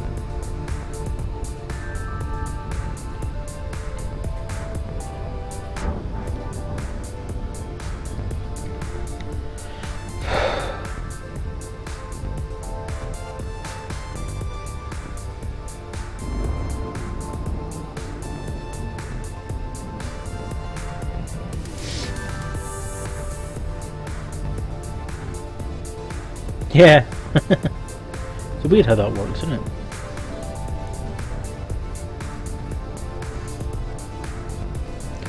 And the more I listen to this album, he says in inverted commas, it's not really how much, it's a collection of synopsis and stuff that he threw together for me. The more I listen to it, the more it's not my sort of music really, some of it. It's very dancey stuff, some of it. But I do quite like it, it does kind of go, it kind of goes with the game.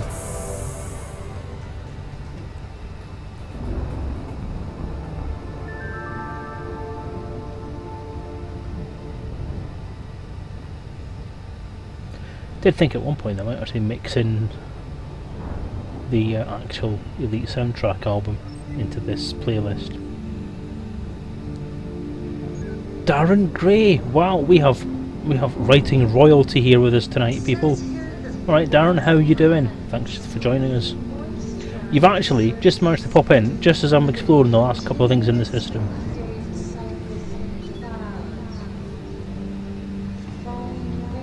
Yeah, it's, I think Aaron classes it as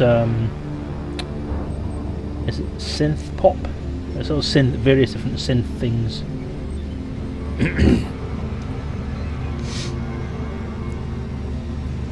Was feeling spacey. What spacey is in spaced out, or space is in wanna see space?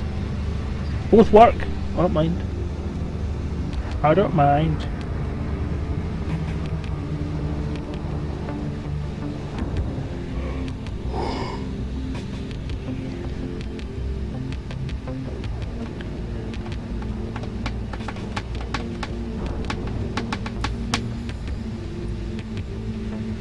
I didn't click on that. I see. We can vote on Collateral stuff. Yeah, me too. I am intending on pledging on his, what is it, Vimeo or Indiegogo or whatever it is he's got going for the next couple of months. So I'm going to get a copy of his album. If not, then I'll... Did I pledge for it? No, I didn't. I didn't pledge for his album on the Kickstarter because it was finishing before payday, which is never a good time. Anything that finishes before the just before the 15th, or the week before the 15th, is not a great idea for me to pledge on, because that's usually when I'm devoid of cash.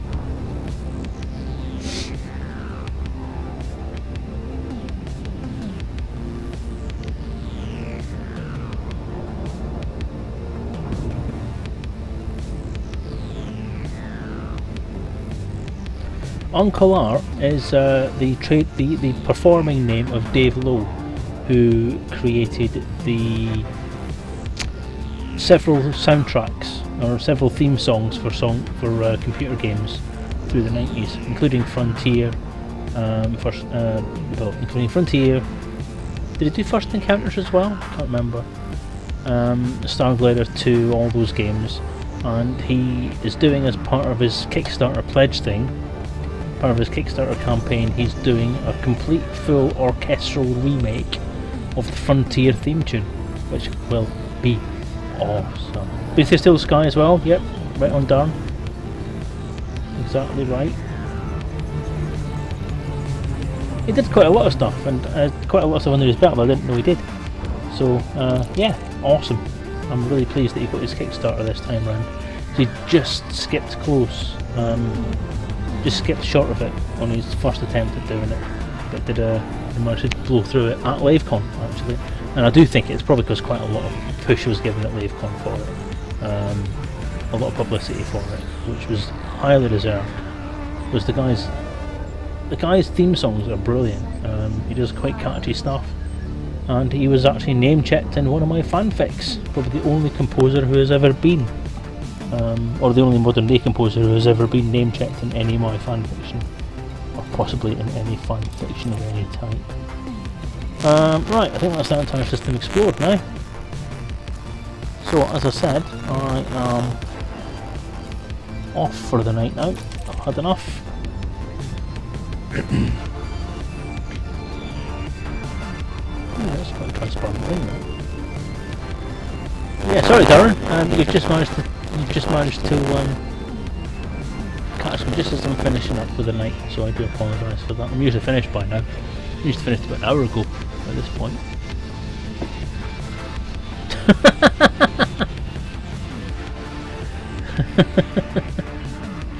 Oh dear, don't get me laughing like that again, Christ's sake.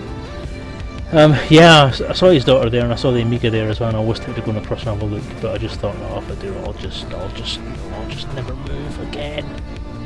I'll just sit there all night and look at it and stroke it and love it and play it and not want to adopt it for my own. But yes, so I am going to head off. Activating beacon now! Chaps. What the hell is on about? Thank you again for your stopping by, everyone. I apologise to Darren and to Psycho Cow for the fact they've caught me just at the end of the stream. Don't start, Gianna's cake. Oh, that was ridiculous. That was so funny. Yes, so I am off for now. I may pop on later on in the week if I get a chance, if I get some RPG stuff done. Oh, thanks by the way, Darren, for sending me that write-up of your adventure.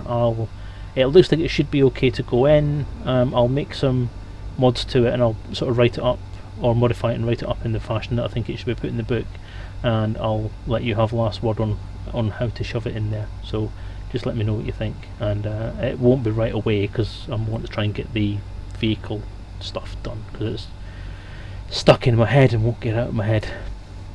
But yeah, thank you for doing that, appreciate it. It looks like it should be a really fun adventure actually, I think.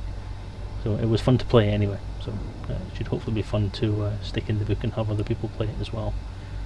Okay, so as I say, if I'm maybe on later on in the week, if not, then I'll be back on as usual 8 PM Monday night for the Monday night stream. Thank you again for popping by, everyone, and take care and see you later. Bye.